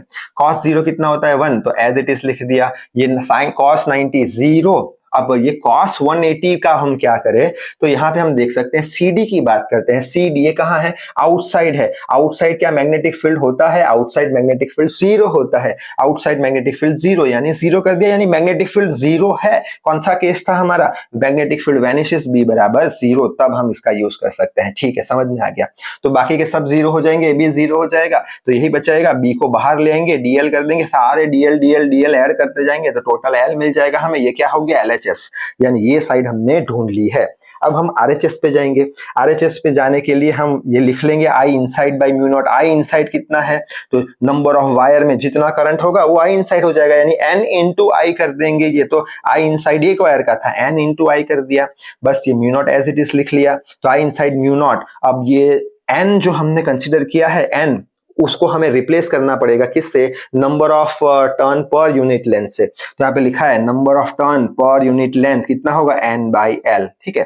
ये हमने किसकी बात करी, ये तो हमने ये लूप की बात करी, पूरा कितना होगा, तो number of turn per unit length कितना होगा, N बाई L। तो ये capital N is equal to NL लिख लिया, capital L is equal to NL लिख लिया, यानी RHS भी मिल गया, LHS RS दोनों को कंपेयर करा दो, ये दोनों को कंपेयर करा दिया, BL यहाँ पे आ गया, ये रहा BL और ये आ गया हमारा, L से L कैंसिल हो गया, तो B का वैल्यू हमें मिल गया म्यू नॉट NI। तो ये इक्वेशन याद रखना, ये इक्वेशन क्या है, सोलेनोइड की वजह से मैग्नेटिक फील्ड कितना होता है उसका इक्वेशन है, ठीक है। आगे बढ़ लेते हैं, force on moving charge in magnetic field. जब मैग्नेटिक फील्ड के अंदर हम मूविंग चार्ज को रखते हैं तब कितना फोर्स लगेगा, रेस्ट पे होगा तो जीरो फोर्स लगेगा, क्यों, अभी हम देखेंगे। तो सपोज करते हैं करंट वाला वायर है और जिसमें से आई करंट फ्लो हो रहा है, यहाँ पे एक चार्ज रखा है, v वेलोसिटी से जा रहा है, तो मोशन में चार्ज है तो उस पर कुछ फोर्स लगेगा, ठीक है, कुछ फोर्स लगेगा जिसके कारण उसका पाथ कुछ ऐसे डेविएट हो जाएगा। कितना फोर्स लगेगा, तो ये फोर्स लगेगा हमारा magnetic force on charge Q V cross B। Force का डायरेक्शन अगर हमें ढूंढना है तो इससे हम ढूंढ पाएंगे V क्रॉस B से, और इसका मैग्नीट्यूड कितना फोर्स लग रहा है वो हमें ढूंढना है, तो क्रॉस प्रोडक्ट को रिमूव किया तो साइन आ गया, तो QB साइन थीटा, ये हो गया इसका मैग्नीट्यूड। इसका भी डेरिवेशन है नहीं, हमें याद रखना है कि चार्ज जब मैग्नेटिक फील्ड में मूव करता है तब उसके ऊपर कितना मैग्नेटिक फोर्स लगता है, QVB साइन थीटा जितना, जहां पे थीटा जो है V और B के बीच का एंगल है, कौन सी डायरेक्शन में फोर्स लगता है, तो V क्रॉस B से हम पता लगा सकते हैं, ठीक है। अब डायरेक्शन पता अगर हमें लगानी है तो हम बहुत सारी मेथड का यूज कर सकते हैं। पहली मेथड हो गई हमारी V क्रॉस B, फिंगर को कर्ल करो, ठीक है। कैसे फिंगर को कर्ल करेंगे, हमारा B कैसा है, थंब ऐसे रखा, कर्ल किया फिंगर, B तो इनसाइड है, ये तो हमें समझ में आ गया। अच्छा, अब हम क्या करेंगे, V क्रॉस B, हमारा V कैसे है, ऐसे है, क्रॉस B अंदर की साइड है, यानी V ऐसे, B अंदर, ऐसे कर्ल किया, तो थंब क्या बताया हमें, थंब मैग्नेटिक फोर्स बताया, यानी ये डायरेक्शन में इसे मैग्नेटिक फोर्स लगेगा, जिसके कारण ऐसे जा रहा था, यहाँ पे फोर्स लग रहा है तो थोड़ा डाइवर्ट कर दिया, ठीक है। दूसरा कौन सा है, फ्लेमिंग्स लेफ्ट हैंड रूल लगाना पड़ेगा। ऐसे करके हम बचपन में पढ़ के आए 10th स्टैंडर्ड में, शायद से 9th 10th में। फ्लेमिंग का left hand rule, first finger क्या बताता है, मैग्नेटिक फील्ड। मैग्नेटिक फील्ड कैसा है, इनसाइड है तो इनसाइड कर दो। आई करंट का डायरेक्शन बताता है, आई कैसा है, ऊपर की डायरेक्शन में ऊपर कर दिया, ये हमारा बी अंदर और आई ऊपर, तो थंब क्या बताएगा, मैग्नेटिक फोर्स। थंब कहां बता रहा है, थंब ये डायरेक्शन में बता रहा है, यानी मैग्नेटिक फोर्स ये डायरेक्शन में है। या फिर ये वाला रूल यूज कर दो, हम यही रूल यूज करने वाले हैं, राइट पाम रूल। उसमें क्या करेंगे, राइट पाम लो, ठीक है। उसमें फिंगर को कहां रखो, मैग्नेटिक फील्ड की डायरेक्शन में अंदर है, ठीक है, रख दिया। बाद में थंब को कहां रखो, करंट की डायरेक्शन में, ये रहा करंट ऊपर रख दिया। तो पाम जो डायरेक्शन में इंडिकेट करेगा वो मैग्नेटिक फोर्स होगा, यानी पाम ये डायरेक्शन में है तो मैग्नेटिक फोर्स ये डायरेक्शन में लगेगा। आई होप बात समझ में आ गई होगी। और अच्छे समझते हैं, जैसे कि यहाँ पे मैग्नेटिक फोर्स ढूंढना है, बी कैसा है, अंदर है, वेलोसिटी चार्ज की ये डायरेक्शन में है, तो मैग्नेटिक फोर्स कहां पे लगेगा, तो उसके लिए वापस से राइट पाम, ये लास्ट वाला ही यूज करेंगे, कोई भी आप लगा सकते हो, आंसर सेम आएगा।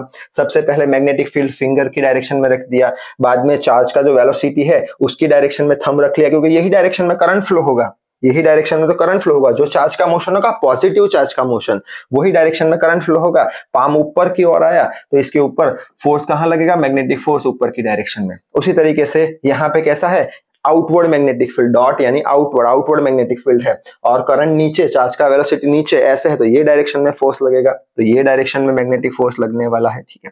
दूसरी एक बात, नीचे की डायरेक्शन में मैग्नेटिक फील्ड है, चार्ज ऐसे मूव कर रहा है, करंट ऐसे जाएगा, फोर्स कहां लगेगा, फोर्स इसको अंदर की ओर लगेगा वापस से, नीचे की डायरेक्शन में मैग्नेटिक फील्ड, ये थंब हमारा वेलोसिटी, पाम अंदर, तो यहाँ पे कैसा लगेगा, इनसाइड मैग्नेटिक फील्ड जाएगा, ठीक है।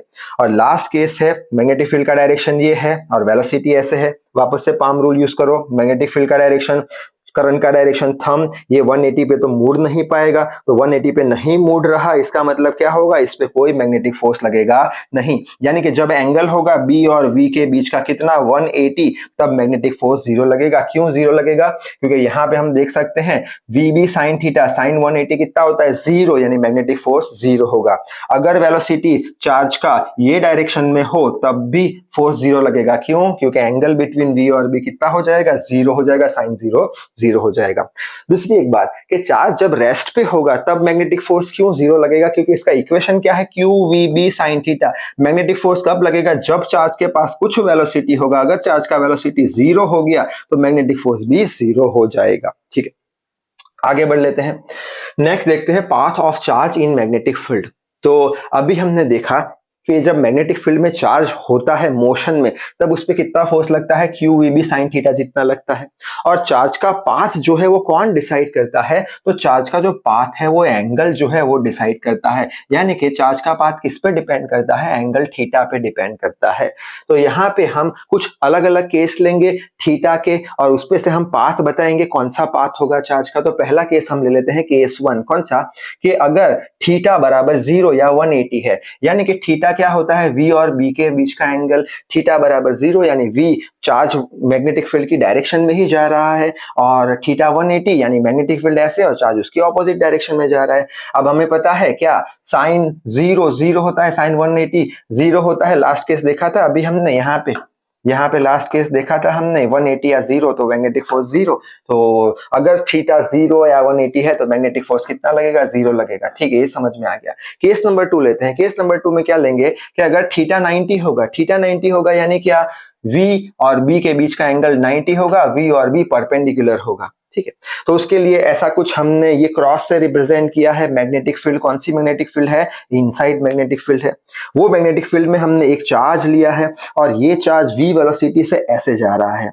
यहाँ पे देख सकते हैं हम, मैग्नेटिक फील्ड अंदर की साइड है, परपेंडिकुलर टू बोर्ड है, और वेलोसिटी पैरेलल टू बोर्ड है, यानी B अंदर है और V ऐसे है, यानी दोनों के बीच का एंगल कितना हो गया, 90।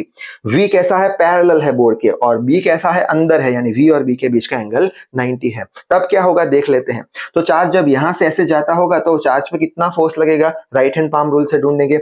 मैग्नेटिक फील्ड को अंदर रखेंगे, इनसाइड है, अंदर रख लिया, वेलोसिटी यहाँ पे रखा, ठीक है, करंट का डायरेक्शन रख दिया, फोर्स कहाँ लगेगा, ऊपर लगेगा, तो मैग्नेटिक फोर्स ऊपर लगा। यानी चार्ज ऐसे जाना चाहता था लेकिन फोर्स ऊपर लगा तो अपना पाथ डाइवर्ट कर दिया। यहाँ पे आ गया चार्ज, यहाँ पे हम देखेंगे वेलोसिटी टेंजेंशियल ऐसे है, तो वापस से बी अंदर की ओर फिंगर को रख दिया, ये हमारा वेलोसिटी ऐसे रख दिया, पाम कहाँ बताया, ऊपर बताया, यानी चार्ज ऐसे जाना चाहता था लेकिन ऊपर फोर्स लगा तो पाथ डाइवर्ट कर दिया। ठीक है, वापस से यहाँ पे बी अंदर है, ये हमारा वी ऊपर है, पाथ वापस से डाइवर्ट करेगा, फोर्स यहाँ पे लग रहा है, यानी कि ऐसे करके ये कैसा पाथ कंप्लीट करेगा, सर्कुलर पाथ कंप्लीट करने वाला है।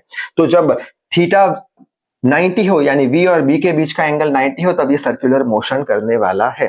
और जब भी सर्कुलर मोशन करेगा तो यहाँ पे अंदर की साइड कौन सा फोर्स लगेगा, अपना मैग्नेटिक फोर्स। अब सर्कुलर मोशन कर रहा है तो बट ऑब्वियस है बाहर की ओर कौन सा फोर्स लगेगा, बाहर की ओर कौन सा फोर्स लगेगा, सेंट्रीफ्यूगल फोर्स। यानी दोनों फोर्स अगर बराबर होंगे तभी तो वो सर्कुलर पाथ पे मूव करेगा।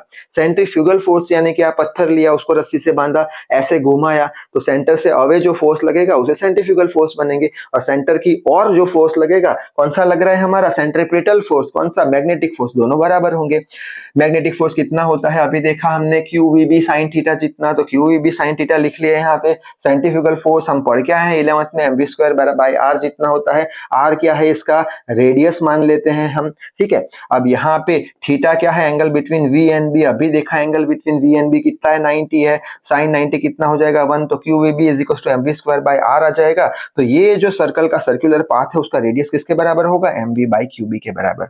ये v से v एक मर जाएगा तो ये हो जाएगा हमारा mv बाई QB के बराबर। ठीक है, अब ये जो सर्कल ऐसे घूम रहा है उसको एक रोटेशन खत्म करने में कितना टाइम लग रहा है वो ढूंढेंगे। एक रोटेशन खत्म करने में कितना टाइम लगता है उसको क्या बोलते हैं, टाइम पीरियड बोलते हैं। टाइम पीरियड का इक्वेशन क्या होता है, डिस्प्लेसमेंट बाय वेलोसिटी। क्या ये इक्वेशन सही है, चेक कर लेते हैं।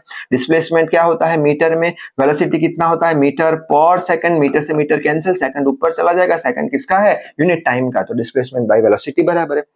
डिस्प्लेसमेंट कितना होगा एक चक्कर के लिए, पेरीफेरी जितना 2 पाई r जितना, तो डिस्प्लेसमेंट हम लिख लेंगे 2 पाई r, वेलोसिटी कितनी है इसकी, v वेलोसिटी है। समझ में आ गया इतना, ठीक है। बस अब 2 पाई बाई वी ऐसे लिख लिया और r रेडियस का mv बाई क्यूबी यहाँ पे रख दिया हमने, तो यहाँ से v से v कैंसिल हो जाएगा, 2 पाई m बाई क्यूबी। ये क्या हो गया हमारा, टाइम पीरियड हो गया। एक रोटेशन खत्म करने के लिए कितना टाइम लगा।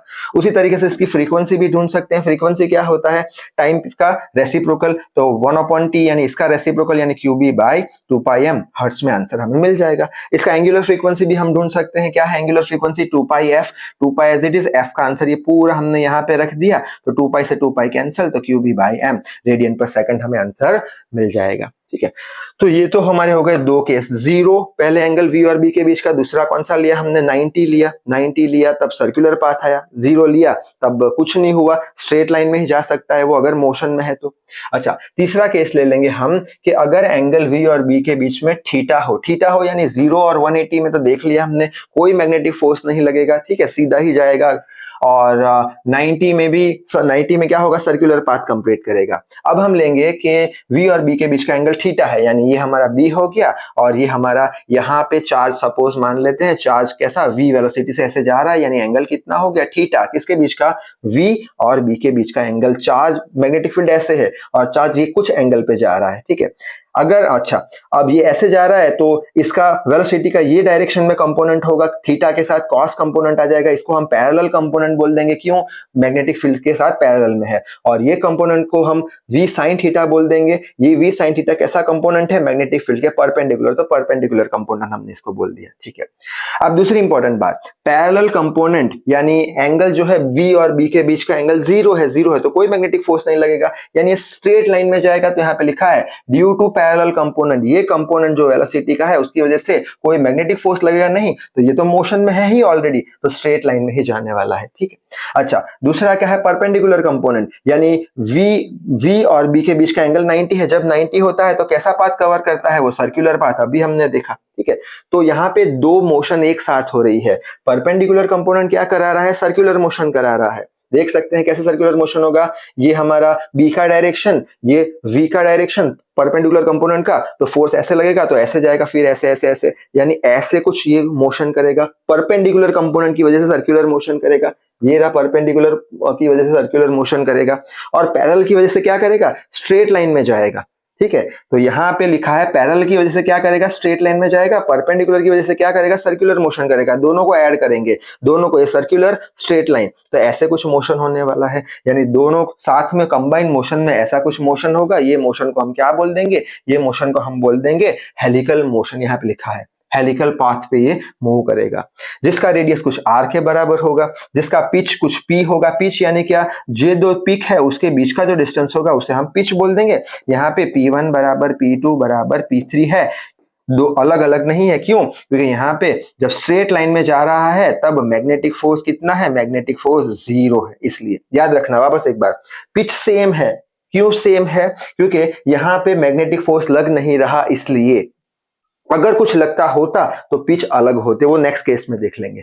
अच्छा, अब यहाँ का r कैसे ढूंढेंगे हम, रेडियस, ये जो r है वो कैसे ढूंढेंगे, तो हमें पता है सर्कुलर मोशन के लिए mv/qb अभी हमने डिराइव किया था। अब ये सर्कुलर मोशन किसकी वजह से हो रहा है, ये परपेंडिकुलर कंपोनेंट की वजह से, तो v की जगह v sin थीटा लिख लेंगे, तो v की जगह v sin थीटा लिख लिया। क्यों, परपेंडिकुलर मोशन जो कंपोनेंट है वेलोसिटी का, वही तो सर्कुलर मोशन बना रहा है। ठीक है, टाइम पीरियड क्या लिखेंगे, डिस्प्लेसमेंट बाय स्पीड, डिस्प्लेसमेंट कितना होता है, एक चक्कर के लिए 2 पाई आर, स्पीड किसकी वजह से सर्कुलर मोशन हो रहा है, v sin थीटा की वजह से, तो v sin थीटा लिख लिया, 2 pi by v sin theta as it is लिख लिया। r का वैल्यू यहां से हमने रख लिया, तो ये v से v कैंसिल हो जाएगा, तो 2 pi m by sin theta cancel, q भी आ जाएगा हमारा। ठीक है, v sin थीटा पूरा कैंसिल हो गया। अच्छा, लास्ट में आता है पिच। पिच यानी क्या, एक टाइम पीरियड में वो कितना हॉरिजॉन्टल डिस्प्लेसमेंट कवर करता है, तो यहाँ पे लिखा है time period, one time period में कितना हॉरिजॉन्टल डिस्टेंस। हॉरिजॉन्टल डिस्टेंस किसकी वजह से आ रहा है, पैरेलल कंपोनेंट की वजह से, तो parallel component into time period. Parallel component कितना है हमारा, पैरेलल कंपोनेंट है v cos थीटा, तो v cos थीटा लिख लिया, टाइम पीरियड कितना है 2 पाई m बाय qb, तो ये हो गया हमारा आंसर। ठीक है, तो यहाँ पे सारे केस हमने खत्म कर लिए। अब आगे बढ़ते हैं लॉरेंट्ज फोर्स की ओर। लॉरेंट्ज फोर्स यानी क्या, पहले तो वो समझ लेते हैं कि इलेक्ट्रोस्टैटिक्स में हमने क्या देखा था कि इलेक्ट्रिक फील्ड में अगर हम चार्ज को रखते हैं रेस्ट पे या मोशन पे, तब हमेशा चार्ज पे इलेक्ट्रिक फील्ड की डायरेक्शन में उसे फोर्स लगेगा QE जितना, ये हमें पता है। ठीक है, इलेक्ट्रोस्टैटिक्स में पढ़ा था।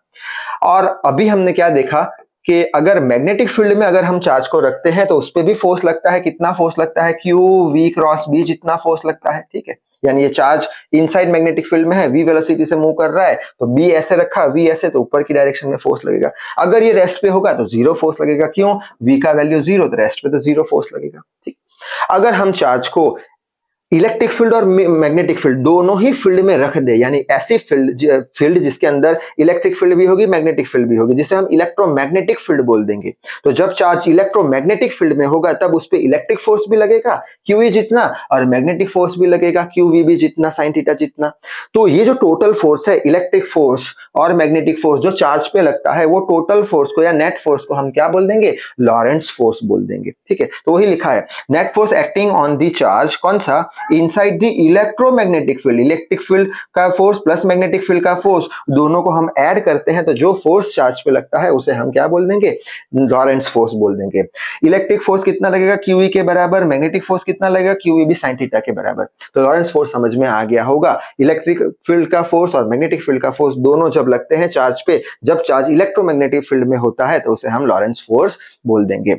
अब लॉरेंट्ज फोर्स के लिए भी हम कुछ केस कंसीडर करेंगे। पहला केस हम कंसीडर करेंगे E parallel B। E parallel B यानी क्या, इलेक्ट्रिक फील्ड और मैग्नेटिक फील्ड दोनों एक दूसरे के पैरेलल होगी, यानी थीटा कैसा हो जाएगा, 0 दोनों के बीच का। अब हम चार्ज को कहां रखेंगे, ये केस में क्या लिखा है, रेस्ट पे रखा है, तो चार्ज को रेस्ट पे रखा है। चार्ज रेस्ट पे है यानी V कितना है, 0 है, यानी V 0 है तो मैग्नेटिक फोर्स कितना हो जाएगा, मैग्नेटिक फोर्स तो 0 हो जाएगा। लेकिन चार्ज रेस्ट पे है तो भी उस पे इलेक्ट्रोस्टैटिक फोर्स QE जितना तो लगने ही वाला है, यानी कि चार्ज अगर रेस्ट पे है और इलेक्ट्रोमैग्नेटिक फील्ड में रखा है, इलेक्ट्रिक फील्ड और मैग्नेटिक फील्ड में, तो मैग्नेटिक फोर्स तो 0 हो गया, इलेक्ट्रोस्टैटिक फोर्स लगेगा, यानी चार्ज कैसे मोशन में जाएगा, चार्ज मूव करेगा स्ट्रेट लाइन में। अगर चार्ज स्ट्रेट लाइन में मूव किया, सपोज करते हैं ये x डायरेक्शन है, तो उसके पास कुछ वेलोसिटी होगा, कुछ एक्सेलरेशन होगा। ठीक है, उसका एक्सेलरेशन कैसे ढूंढेंगे, न्यूटन सेकंड लॉ हमें पता है, F बराबर ma है।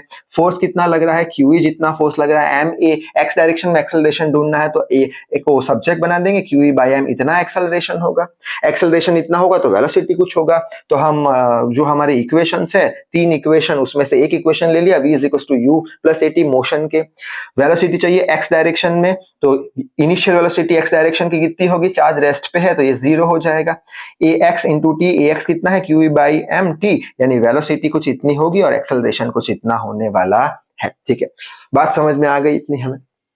अब यहाँ पे क्वेश्चन आएगा कि चार्ज तो रेस्ट पे है और यहाँ पे इलेक्ट्रोस्टैटिक फोर्स लग रहा है, तो चार्ज मोशन में आ गया। चार्ज मोशन में आ गया यानी मैग्नेटिक फील्ड की वजह से चार्ज पे कुछ मैग्नेटिक फोर्स लगेगा, तो आंसर होगा नहीं लगेगा। क्यों नहीं लगेगा, क्योंकि यहाँ पे चार्ज मोशन में भले आ चुका है, लेकिन जो मैग्नेटिक फील्ड B और ये जो वेलोसिटी v है, दोनों के बीच का एंगल कितना है, 0 है।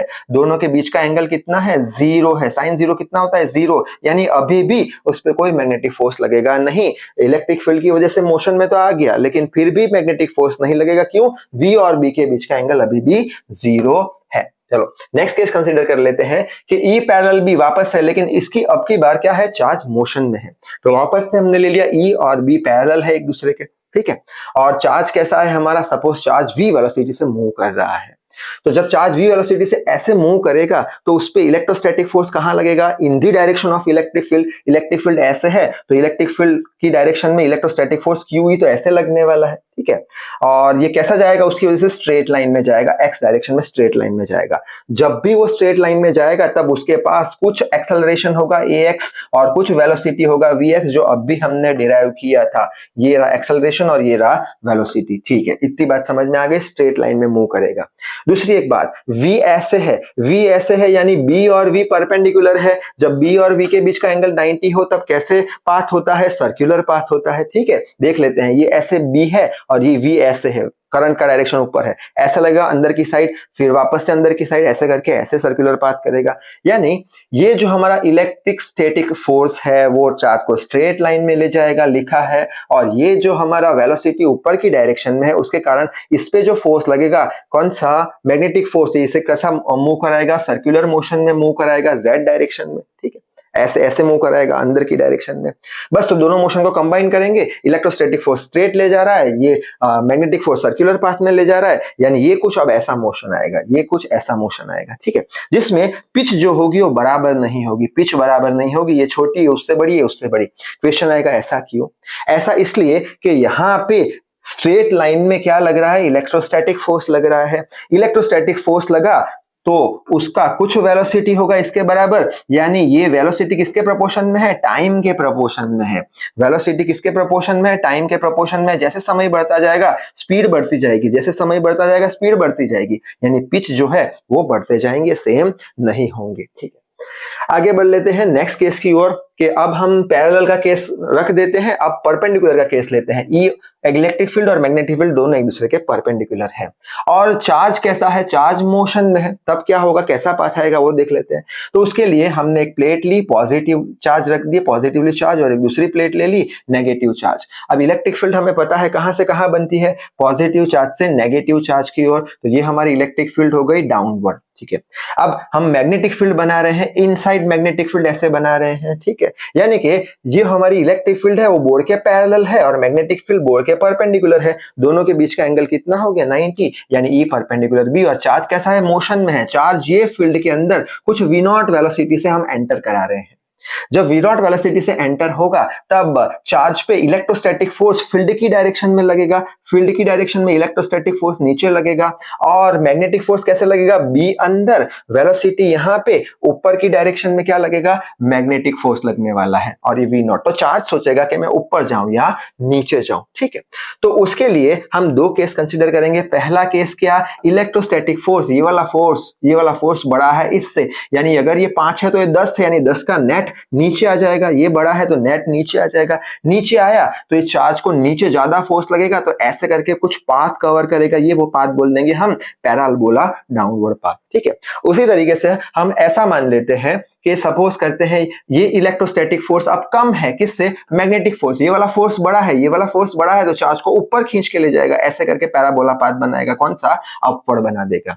और लास्ट केस ले लेते हैं कि दोनों फोर्स अगर बराबर है, ऊपर का फोर्स बराबर नीचे का फोर्स, तो कैसा ये मोशन करेगा, स्ट्रेट लाइन में मोशन करेगा। यहाँ पे Fe बराबर Fm है, Fe क्या होता है QE, और Fm कितना होता है QVB sin theta. V not कौन सी वेलोसिटी है, जो इनिशियल वेलोसिटी है वो ली है, sin थीटा, थीटा कितना है 90 डिग्री। क्यों 90 डिग्री, थीटा किसका होता है V और B के बीच का एंगल, V ऐसे है और B अंदर है, अंदर और ऐसे, ठीक है, तो ये 90 डिग्री हो जाएगा, sin 91 हो जाएगा। तो यहां से हम Q और Q को कैंसिल कर देंगे, V नॉट कितना आ जाएगा E बाई V। ये V नॉट को हम बोलते हैं वेलोसिटी सिलेक्टर, यानी कि इलेक्ट्रिक फील्ड का मैग्नीट्यूड और मैग्नेटिक फील्ड का मैग्नीट्यूड चेंज करके हम चार्ज की वेलोसिटी भी चेंज कर सकते हैं, जो साइक्लोट्रॉन में जिसका यूज होता है, जो हमारे सिलेबस में है नहीं, ठीक है। अब हम आगे बढ़ लेते हैं कि magnetic force acting on current carrying wire. Current carrying wire पे कितना मैग्नेटिक फोर्स होगा, I into B cross L जितना फोर्स होगा। अभी अभी हमने देखा चार्ज पे कितना होता था, चार्ज पे कितना होता था, चार्ज पे होता था Q V क्रॉस B जितना होता था, ठीक है। क्या ये चार्ज पे जो फोर्स लग रहा है वायर पे अप्लाई कर सकते हैं, नहीं अप्लाई कर सकते हैं, तो इसका डेरिवेशन भी पूछते हैं, वो डेरिवेशन देख लेते हैं। वायर पे कितना होगा, I B क्रॉस L जितना। तो सबसे पहले तो हमने एक वायर ले लिया जिसका लेंथ L के बराबर ले लिया, मैग्नेटिक फील्ड में रखा है, थीटा एंगल पे रखा है, ठीक है। अब ये वायर में से कुछ करंट फ्लो हो रहा है, करंट सपोज करंट कौन फ्लो कराता है, चार्ज फ्लो कराते हैं, तो ये हमारा सामने E प्लस चार्ज लिया है, उस ये डायरेक्शन में कुछ ड्रिफ्ट वेलोसिटी से मूव कर रहा है। ड्रिफ्ट वेलोसिटी इलेक्ट्रोस्टैटिक में पढ़ चुके हैं, ड्रिफ्ट वेलोसिटी से ऐसे मूव कर रहा है, तो करंट ये डायरेक्शन में होगा, माइनस E यानी कि इलेक्ट्रॉन ये डायरेक्शन में मूव करेंगे, तो इलेक्ट्रॉन की मोशन के ऑपोजिट डायरेक्शन में करंट फ्लो होगा। तो ये डायग्राम बराबर है, E प्लस ऐसे मूव कर रहा है ड्रिफ्ट वेलोसिटी से, करंट ये डायरेक्शन में मूव कर रहा है, ठीक है। अब क्या होगा, मैग्नेटिक फील्ड ये है, ये भी तो खुद की मैग्नेटिक फील्ड बनाएगा, यानी ये मैग्नेटिक फील्ड और ये वायर की मैग्नेटिक फील्ड दोनों एक दूसरे के साथ इंटरेक्ट करेगी और वायर पे कुछ फोर्स लगने वाला है, जो फोर्स किसके बराबर होगा, I B क्रॉस L के बराबर होगा। अब कैसे ढूंढेंगे हम, तो हम क्या ये वाला इक्वेशन अप्लाई कर पाएंगे, नहीं, ये तो क्या है एक चार्ज के लिए है, तो एक चार्ज हम ले लेते हैं, सपोज करते हैं एक चार्ज के लिए मैग्नेटिक फोर्स कितना होगा, इसके बराबर होगा, मैग्नेटिक फोर्स कितना होगा, इसके बराबर होगा, एक चार्ज के लिए तो अप्लाई कर सकते हैं, तो कर लिया, ठीक है। चार्ज Q कितना है, E प्लस है, कितनी वेलोसिटी से जा रहा है, VD वेलोसिटी से, VB साइन थीटा, तो B साइन थीटा कर लिया, ठीक है। ये तो एक चार्ज का था, यहाँ पे तो बहुत सारे चार्ज है, तो N चार्ज के लिए कितना होगा, तो N चार्ज के लिए सपोज करते हैं एलिमेंटल लेंथ है DL जितनी, N चार्ज के लिए कितना होगा, N चार्ज के लिए मल्टीप्लाई विथ N कर दो, तो ये आंसर हमें मिल जाएगा, ठीक है। अच्छा, अब ये तो हमने N चार्ज के लिए लिया, लेकिन यूनिट वॉल्यूम में कितने चार्ज होंगे, यूनिट वॉल्यूम में कितने चार्ज होंगे, तो उसके लिए हम ले लिया यूनिट वॉल्यूम में कितने चार्ज होंगे, चार्ज पर यूनिट वॉल्यूम जितने, यूनिट वॉल्यूम में नंबर ऑफ चार्ज कितने होंगे, चार्ज पर यूनिट वॉल्यूम जितने, चार्ज कितने हैं, N है, अभी हमने देखा चार्ज कितने हैं, N चार्ज है, और वॉल्यूम कितना है, छोटे से DL का एरिया इंटू छोटा सा लेंथ, एरिया किस में आएगा, मीटर स्क्वायर में, DL किस में आएगा, metre, metre square into metre, metre cube, यानी ये क्या हो गया, यूनिट वॉल्यूम, ठीक है। उसमें से N का वैल्यू हम बोल देंगे, N को सब्जेक्ट बना के NaDL कर दिया, इतना समझ में आ गया। बस अब ये N की वैल्यू ये इक्वेशन में रखेंगे, यानी N की जगह हमने NaDL रख दिया, बाकी का इक्वेशन एज इट इज लिख लिया, ठीक है। अब ये तो क्या मिला हमें, छोटे से DL लेंथ का, हमें तो पूरा चाहिए, तो DL DL DL सारे इंटीग्रेट कराएंगे, यानी टोटल फोर्स कब हमें मिलेगा, जब ये छोटा सा फोर्स जो हमें मिला है उसका इंटीग्रेशन कर देंगे, तो इंटीग्रेशन कर दिया। बाद में ये छोटे छोटे फोर्स, छोटे छोटे DL की वजह से जितने भी मिल रहे हैं उसको इंटीग्रेट कराया, तो टोटल फोर्स हमें मिल जाएगा, ये वायर पे जो लग रहा है मैग्नेटिक फोर्स। बाद में ये कांस्टेंट ड्रिफ्ट वेलोसिटी को बाहर निकाल लिया, बाद में ये भी कांस्टेंट, इसको भी बाहर निकाल दिया, बाद में ये हमारा NA को भी बाहर निकाल दिया, तो VDENA जैसा कुछ हमें मिला, और ये हमने एक्सप्रेशन देखा है इलेक्ट्रोस्टैटिक्स में जिसे हमें I बोलते हैं, ठीक है।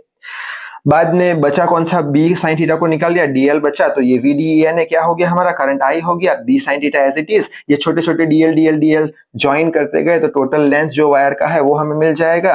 बाद में हम BL को यहाँ पे ले लिया, BL साइन थीटा, ये क्या बताएगा, मैग्नीट्यूड बताएगा कि जो वायर पे कितना मैग्नेटिक फोर्स लग रहा है उसका।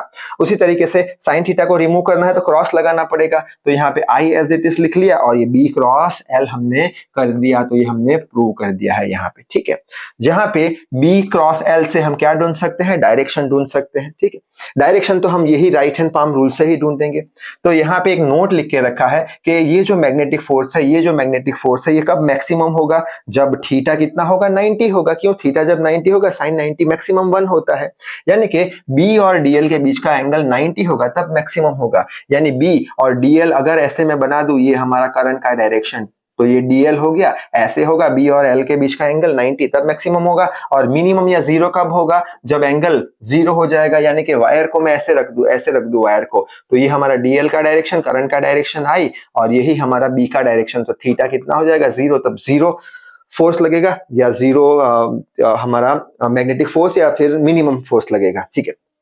अब डायरेक्शन कैसे ढूंढना है, तो डायरेक्शन सेम, ऐसे वायर रखा है तो वापस से मैग्नेटिक फील्ड का डायरेक्शन अंदर, ये हमारा करंट का डायरेक्शन, ऊपर की डायरेक्शन पाम, यानी मैग्नेटिक फोर्स कहां लगेगा, ऊपर लगने वाला है, ठीक है। उसी तरीके से यहाँ पे बाहर है, आउटवर्ड ऐसे किया, डायरेक्शन करंट का ये डायरेक्शन तो नीचे की ओर, तो यहाँ पे FM नीचे लगने वाला है, बस और कुछ है नहीं खास इसमें, ठीक है। आगे बढ़ लेते हैं।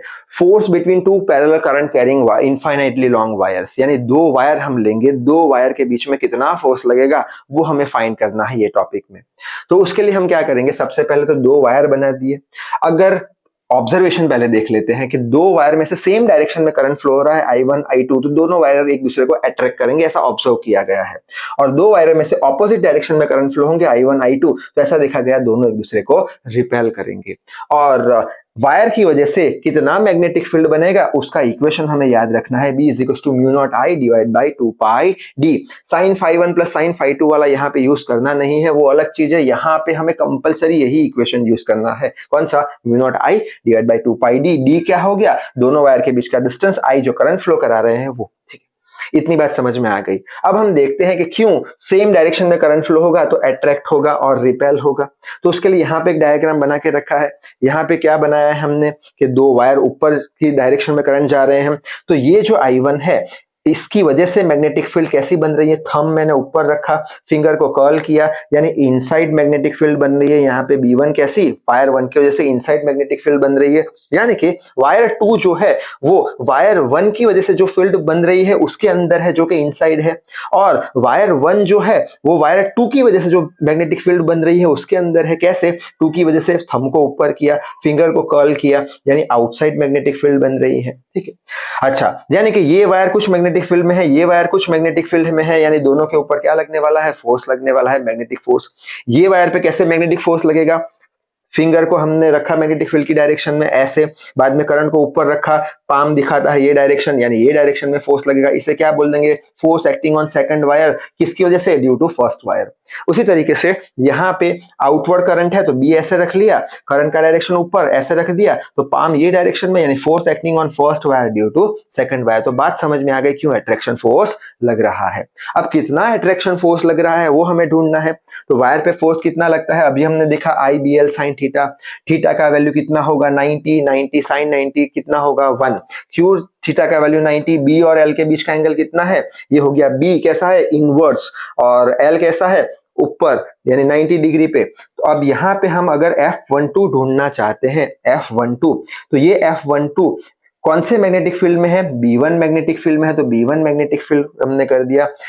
अब ये F12 जो है उसमें से ये वायर में से कौन सा करंट फ्लो हो रहा है, तो I2 करंट लिख लिया। मैग्नेटिक फील्ड कितना बन रहा है, तो इसके बराबर बन रहा है μI 2πd। यहाँ पे I1 क्यों लिखा, क्योंकि ये करंट I1 जो है वो B1 फील्ड बना रहा है, तो I1 लिख लिया, 2πd दोनों के बीच का डिस्टेंस लिख लिया L। इसको रीअरेंज करेंगे तो μ0 I1 I2 divide by 2πd L। अब ये जो फोर्स जितना लगा रहा है उतना ही फोर्स ये लगाएगा, यानी F12 भी उतना ही लगने वाला है, ठीक है, F12 भी उतना ही लगने वाला है। तो ये हो गया क्लियर हमारा। अब फोर्स पर यूनिट लेंथ अगर फाइंड करना है तो L को नीचे ले आओ और ये इक्वेशन हमें फाइनल मिल जाएगा, ठीक है। अब दूसरी एक बात कि ये रिपेल कैसे करेंगे, तो वापस से वही लॉ लगाएंगे। ऊपर है तो ये वायर में कैसे कर रहा है, ये अंदर की ओर जा रहा है, ये थंब ऊपर, ये अंदर की ओर जा रहा है, अंदर की ओर जा रहा है, तो यहाँ पे फोर्स कैसा लगेगा, मैग्नेटिक फील्ड अंदर, नीचे करंट का डायरेक्शन, तो पाम ये डायरेक्शन में, तो यहाँ पे जाएगा। उसी तरीके से ये वायर जो है यहाँ पे कैसा मैग्नेटिक फील्ड बना रहा है, थंब नीचे रखा, ऐसे हमने किया, ऐसे किया, यानी अंदर जा रहा है, ठीक है, अंदर, तो ये अंदर गया, ठीक है। इस पे कितना फोर्स लग रहा है, तो अंदर मैग्नेटिक फील्ड का डायरेक्शन, करंट का डायरेक्शन ऊपर, पाम ये साइड, यानी ये रिपेल कर रहा है, ठीक है। कितना फोर्स लगेगा, इतना ही फोर्स लगने वाला है। अब हम तो ये जो इक्वेशन आया हमारा, ये इक्वेशन इस पे से 1 एम्पियर करंट का डेफिनेशन देने वाले हैं। कैसे देंगे 1 एम्पियर करंट का डेफिनेशन, कि सबसे पहले तो ये इक्वेशन को मल्टीप्लाई और डिवाइड 2 कर दो। तो ये इक्वेशन को मल्टीप्लाई विथ 2 करेंगे तो यहाँ पे 2 आ गया, डिवाइड विथ 2 करेंगे तो यहाँ पे 4 पाई आ गया। ठीक है, अब म्यू नॉट बाई 4 पाई क्या होता है, इलेक्ट्रिक कांस्टेंट कितना वैल्यू आता है 10⁻⁻⁷ हमें पता है। डी क्या होता है, दो वायर के बीच का डिस्टेंस सपोज करते हैं 1 डिस्टेंस पे प्रेजेंट है। I1 I2 क्या है, दोनों वायर में से पास होता हुआ करंट सपोज करते हैं 1 एम्पियर है। ये सारी वैल्यू इसमें अगर रखते हैं तो F बाई L का वैल्यू कितना मिलेगा 10⁻⁷ 2I1 यानी 2 इंटू 10⁻⁷ जितना निग्लिजिबल फोर्स लगाएंगे ये वायर एक दूसरे पर, फोर्स पर यूनिट लेंथ। इसका मतलब वायर कभी चिपकने वाले नहीं है या रिपेल होने वाले नहीं है। इस पे से 1 एम्पियर करंट का डेफिनेशन यहाँ पे लिखा है। 1 एम्पियर करंट यानी क्या, कि जब वायर में से 1 एम्पियर करंट फ्लो होता हो और दोनों वायर 1 मीटर डिस्टेंस पे रखे हो, तब दोनों वायर के बीच में रिपल्सिव फोर्स या एट्रैक्टिव फोर्स कितना लगे 2 इंटू 10⁻⁷, तो समझ लेना वो कितना एम्पियर करंट फ्लो करा रहा है, 1 एम्पियर का करंट फ्लो करा रहा है।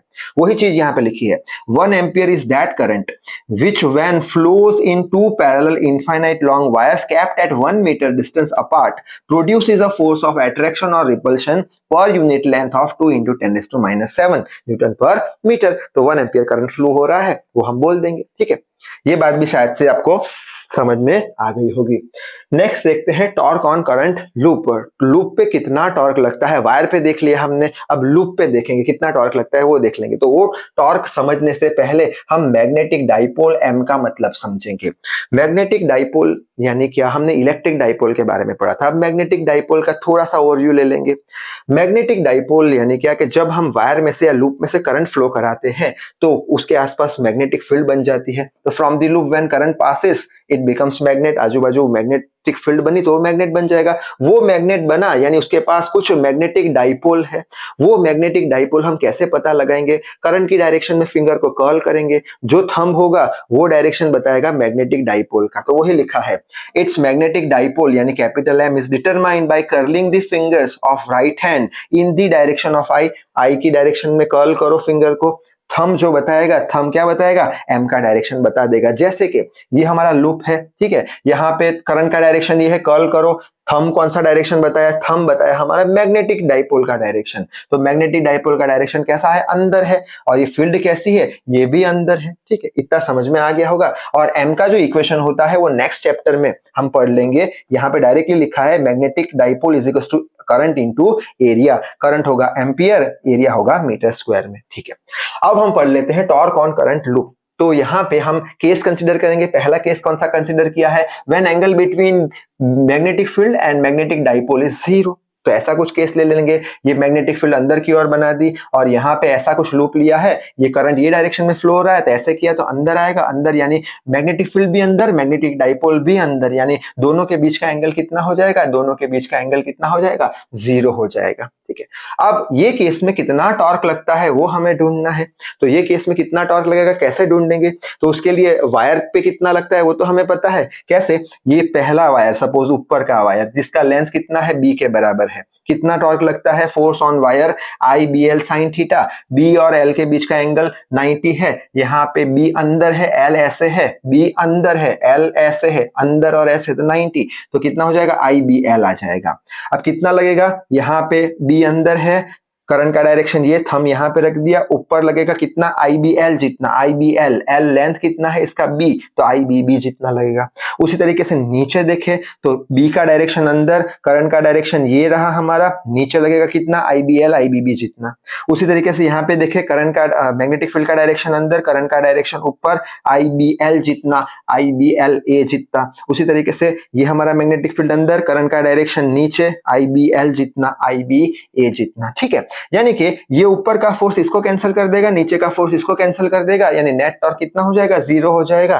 तो लाइन इंपॉर्टेंट है हमारी, when angle between B and M is 0 होगा तब उस पे टॉर्क कितना लगेगा, 0 टॉर्क लगेगा। ठीक है, ये केस हो गया फर्स्ट केस। अब सेकंड केस, जनरल केस देख लेते हैं। कौन सा, कि जब एंगल बी और एम के बीच का थीटा हो, एंगल कितना हो, थीटा हो। थीटा हो यानी पहले तो ऐसा था, ठीक है, पहले ऐसा था और एम भी ऐसा ही था, पहले ऐसा था तो एम भी, बी अंदर था तो एम भी अंदर था। तो पहले हम क्या बोलता था, व्हेन थीटा 0 होगा बी और एम के बीच का, तो बी अंदर था तो एम भी अंदर था। अभी हमने देखा था यहाँ पे, ठीक है, यहाँ पे बी अंदर और इसको कॉल करेंगे तो एम भी अंदर है। अब यहाँ पे हम क्या करेंगे, इसको थीटा कुछ रोटेट कराएंगे। पहले हमने क्या किया था, हमेशा ये सरफेस के परपेंडिकुलर होगा m। क्यों परपेंडिकुलर, यहाँ पे हमने देखा ऐसे कर्ल किया तो इसके परपेंडिकुलर, ये सरफेस के परपेंडिकुलर होगा, ठीक है।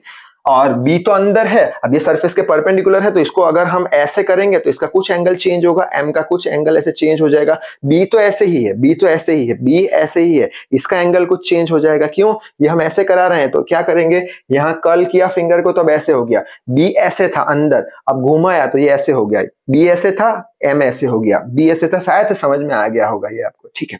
अब इस केस में ये ऊपर की साइड b वाली साइड पे कितना फोर्स लगेगा, उतना ही लगेगा, IBB जितना ही फोर्स लगने वाला है। क्यों, ये अंदर घुसाया, ये अपना ये रहा अंदर ऊपर, ये अंदर घुसाया, ये रहा करंट नीचे, और line of action of force दोनों की सेम है, यानी एक ही लाइन में फोर्स लग रहा है, तो ये ऊपर का फोर्स नीचे को कैंसिल कर देगा तो टॉर्क 0 आ जाएगा।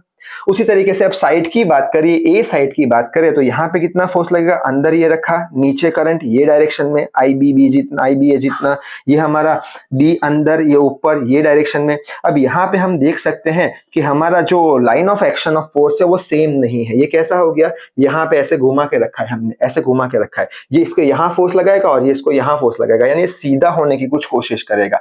ये फोर्स ऐसे है, सीधा होने की कोशिश करेगा, यानी नॉट नेट टॉर्क 0 होगा, नहीं कुछ टॉर्क लगने वाला है। टॉर्क क्या होता है, फोर्स इनटू परपेंडिकुलर डिस्टेंस, हमें पता है। अब कितना होगा वो ढूंढने के लिए हम इसका टॉप व्यू बनाएंगे। टॉप व्यू यानी ऊपर से हम देखें, इसको ऊपर से देखें तो क्या दिखेगा, ये ग्रीन लाइन दिख जाएगी, ये ओरिजिनल जो हमारा येलो पहले वाला था वो दिख जाएगा। कितना रोटेट किया तो थीटा रोटेट कर दिया। पूरा डिस्टेंस कितना था, b था, तो ये b/2 हो गया, b/2 हो गया, ये थीटा, तो ये भी हमारा थीटा हो जाएगा, ठीक है। अच्छा, अब यहाँ पे कितना फोर्स लग रहा है, IBA, तो यहाँ पे IBA फोर्स लग गया, और यहाँ पे IBA, तो यहाँ पे भी IBA फोर्स लग गया, ठीक है। अब ये एंगल थीटा है तो ये किसका, b/2 कॉस कंपोनेंट हो जाएगा, और इसके परपेंडिकुलर साइन कंपोनेंट, तो ये b/2 साइन थीटा हो गया। उसी तरीके से ये b/2 थीटा के साथ कॉस कंपोनेंट और ये थीटा के साथ साइन कंपोनेंट, तो साइन कंपोनेंट हो गया। अब यहाँ पे ये फोर्स जो है, ये वाला फोर्स, ये इसको ऐसे घुमाएगा टॉर्क 1, और ये वाला फोर्स इसको ऐसे घुमाएगा टॉर्क 2, तो नेट टॉर्क कितना हो जाएगा, τ1 प्लस τ2। टॉर्क कितना होता है, फोर्स इंटू परपेंडिकुलर डिस्टेंस, यानी 2 times force into perpendicular distance 2। Force कितना लग रहा है, IBA जितना लग रहा है, तो IBA लिख लिया, ठीक है। परपेंडिकुलर डिस्टेंस कितना है, फोर्स और ये इसके बीच का ये डिस्टेंस कितना है, b/2 साइन थीटा, तो b/2 साइन थीटा कर दिया, 2 से 2 कैंसिल हो गया, तो IAB b साइन थीटा हो गया। A इंटू बी कितना होता है, ये A इंटू बी इसके एरिया के बराबर, तो इसका एरिया हमने लिख लिया IAB साइन थीटा। बाद में I इंटू ए कितना होता है, I इंटू ए हमारा मैग्नेटिक डाइपोल के जितना, तो मैग्नेटिक डाइपोल का मोमेंट m लिख लिया, I इंटू ए की जगह b लिख लिया। अब थीटा को रिमूव करना है तो क्रॉस प्रोडक्ट लिखो, तो m क्रॉस b आ जाएगा। ये कुछ हमने इलेक्ट्रोस्टैटिक्स में देखा था कि जब हम इलेक्ट्रिक डाइपोल को जब हम रखते थे इलेक्ट्रिक फील्ड में, तो उसमें कितना टॉर्क लगता था, p क्रॉस e, जहां पे p क्या था, इलेक्ट्रिक डाइपोल मोमेंट, e क्या था, इलेक्ट्रिक फील्ड था। तो इन शॉर्ट ये याद रख लेना, नेट टॉर्क कितना होगा, m क्रॉस b के बराबर। बस ये टॉर्क मैक्सिमम कब होगा, जब साइन का वैल्यू 90 होगा तब मैक्सिमम होगा, और मिनिमम कब होगा, जब साइन का वैल्यू 0 होगा तब मिनिमम हो जाएगा, ठीक है। आगे बढ़ लेते हैं। Circular current loop as a magnetic dipole, यानी ये जो सर्कुलर करंट लूप हमने ली है वो एक मैग्नेट बन जाए, ऐसा हमें प्रूव करना है। अगर ये मैग्नेट बन गया तो इसके पास कुछ मैग्नेटिक डाइपोल होंगे, वो हमें प्रूव करना है। समझ में आ गई होगी बात शायद से। यानी इन शॉर्ट इसके अंदर हमें क्या प्रूव करना है कि सर्कुलर करंट लूप जो है उसके पास कुछ मैग्नेटिक डाइपोल है, वो हमें प्रूव करना है। उसका मतलब निकलता है circular loop as a magnetic dipole, इसके पास कुछ मैग्नेटिक डाइपोल है, वो हमें प्रूव करना है।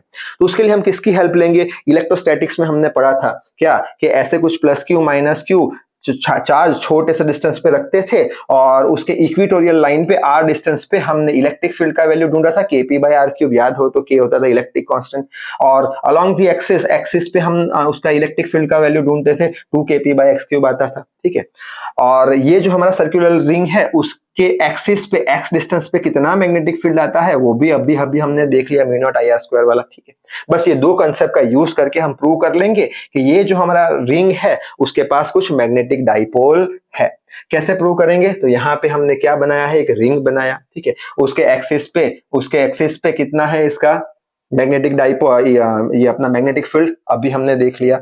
यहाँ पे हम देख सकते हैं x का वैल्यू r से, ये हमारा r से बहुत बड़ा है, x बहुत बड़ा है r से, तो r बहुत छोटा है तो निग्लेक्ट कर देंगे। तो इसके अंदर ये जो r है उसको निग्लेक्ट कर दिया तो x स्क्वायर 3/2 हो गया, 2 से 2 कैंसिल तो 2x क्यूब आ गया। ठीक है, अब ये इक्वेशन को हम पाई से मल्टीप्लाई करेंगे, पाई से मल्टीप्लाई करेंगे तो म्यू नॉट आई, यहाँ पे पाई से मल्टीप्लाई कर दिया और साथ साथ डिवाइड भी करना पड़ेगा, तो डिवाइड करेंगे तभी तो इक्वेशन करेक्ट होगा। तो डिवाइड क्या करेंगे, डिवाइड क्या करेंगे 2 पाई, यहां से पाई से किया तो ये आ गया हमारा पाई से डिवाइड 2 पाई आ गया। ठीक है, mu naught pi R square, क्या हो गया पाई आर स्क्वायर, इसका एरिया हो गया, तो पाई आर स्क्वायर की जगह एरिया लिख दिया हमने, 2 pi X cube as it is कर दिया। ठीक है, यहाँ पे आई इंटू ए क्या होता है, मैग्नेटिक डाइपोल मोमेंट अभी देखा, तो mu naught into M divide by 2 pi X cube. बस अब लास्ट स्टेप में हम मल्टीप्लाई और डिवाइड विथ 2 करेंगे, तो मल्टीप्लाई विथ 2 किया तो 2 ऊपर आ गया, डिवाइड विथ 2 किया तो 4 पाई आ गया। म्यू नॉट बाई 4 पाई को हम क्या बोल देंगे, इलेक्ट्रिक कांस्टेंट के बोल देंगे, तो इसका इक्वेशन क्या आ जाएगा 2 km बाई एक्स क्यूब,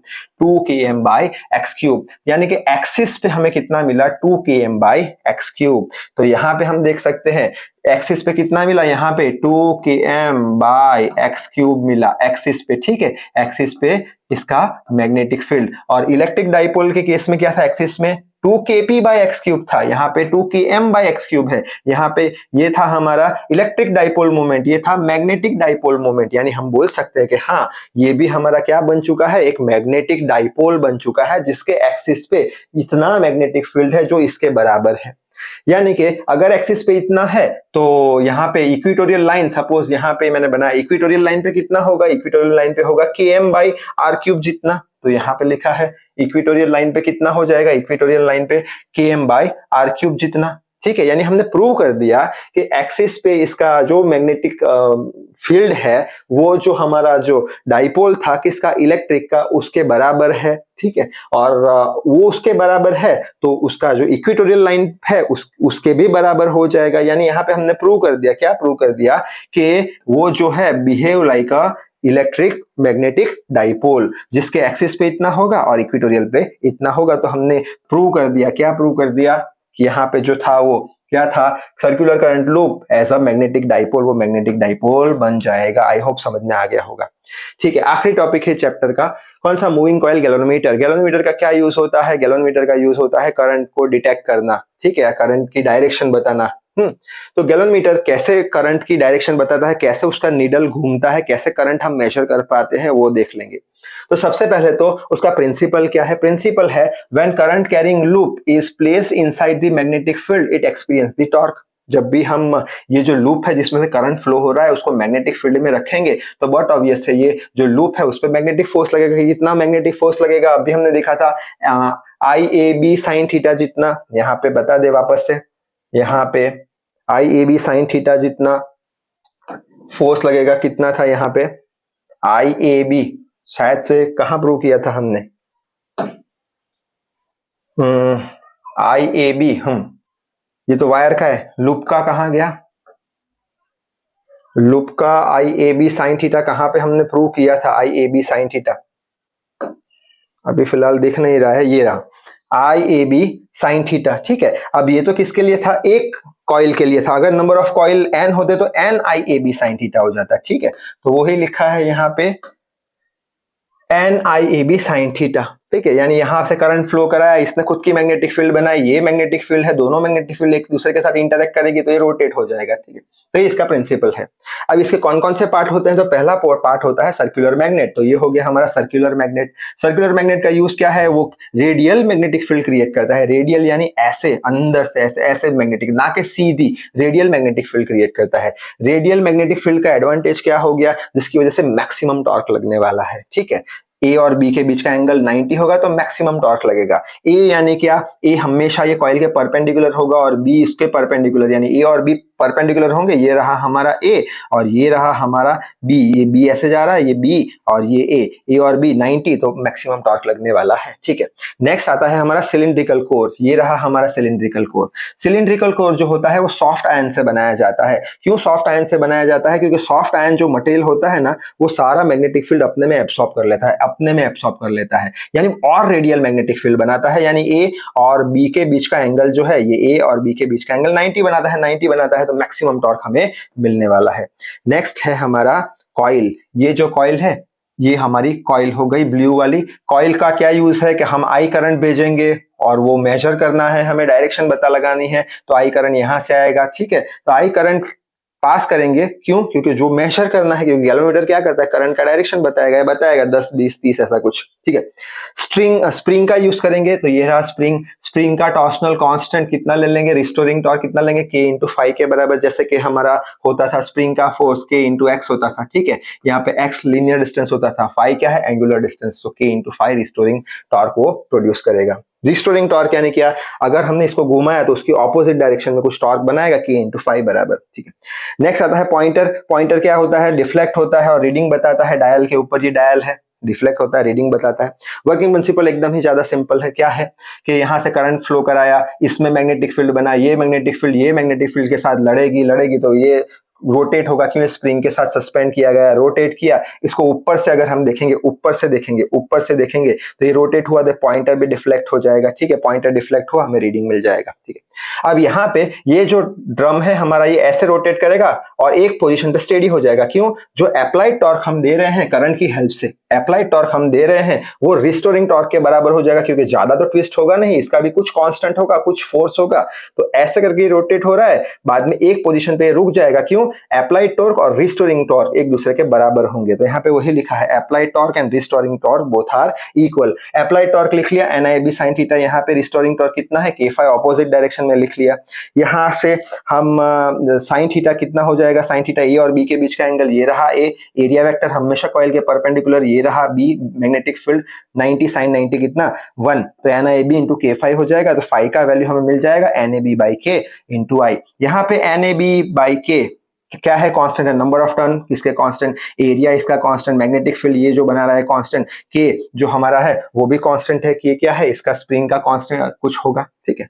यानी कि यहाँ पे जो हमारा फाई है, जो एंगल ऑफ डिफ्लेक्शन है, ये जो फाई है वो आई के बराबर है। यानी कि जितना ज्यादा आई हम पास करेंगे उतना ज्यादा ये रीडिंग बताने वाला है, यानी जितना ज्यादा करंट उतना ज्यादा डिफ्लेक्शन। ये है मूविंग गैल्वेनोमीटर का प्रिंसिपल। अब यहाँ पे दो टर्म आती है, छोटी छोटी देख लेते हैं। एक तो है करंट सेंसिटिविटी। करंट सेंसिटिविटी यानी क्या कि जो हमारा मूविंग कॉइल गैल्वेनोमीटर है वो करंट से कितना सेंसिटिव है। थोड़ा सा मिली एम्पियर करंट डालने पर भी क्या वो सेंसिटिविटी बता रहा है, या बहुत सारा करंट डालेंगे फिर जाके घूमेगा, तो उसे करंट सेंसिटिविटी बोलते हैं, कि छोटे से करंट पे वो डिफ्लेक्ट हो जाए। तो करंट सेंसिटिविटी का इक्वेशन आता है फाई बाई आई। फाई का इक्वेशन अभी हमने ढूंढा, कौन सा था फाई का इक्वेशन हमारा, फाई का NAB बाई के इंटू आई, तो NAB बाई के इंटू आई आ गया, डिवाइड बाई आई से आई मर गया, बचा क्या NAB बाई के। तो ये हो गया हमारा करंट सेंसिटिविटी का इक्वेशन। उसी तरीके से वोल्टेज सेंसिटिविटी आता है, फाई बाई वी कर लो, फाई बाई आई था, फाई बाई वी कर लो, वी इज इक्वल टू क्या होता है IR, ओम्स लॉ लगा दो। फाई का वैल्यू अभी हमने देखा NAB बाई के into I divide by IR, आई से आई कैंसल, तो ये NAB बाई के आर, तो ये हो गया हमारा वोल्टेज सेंसिटिविटी। तो ये चैप्टर यहाँ पे भी होता है समाप्त। सो आई होप आपको सारे जो कंसेप्ट थे वो क्लियर हो चुके होंगे। तो इस वीडियो में बस इतना ही। Till then read hard, work hard. Thank you very much.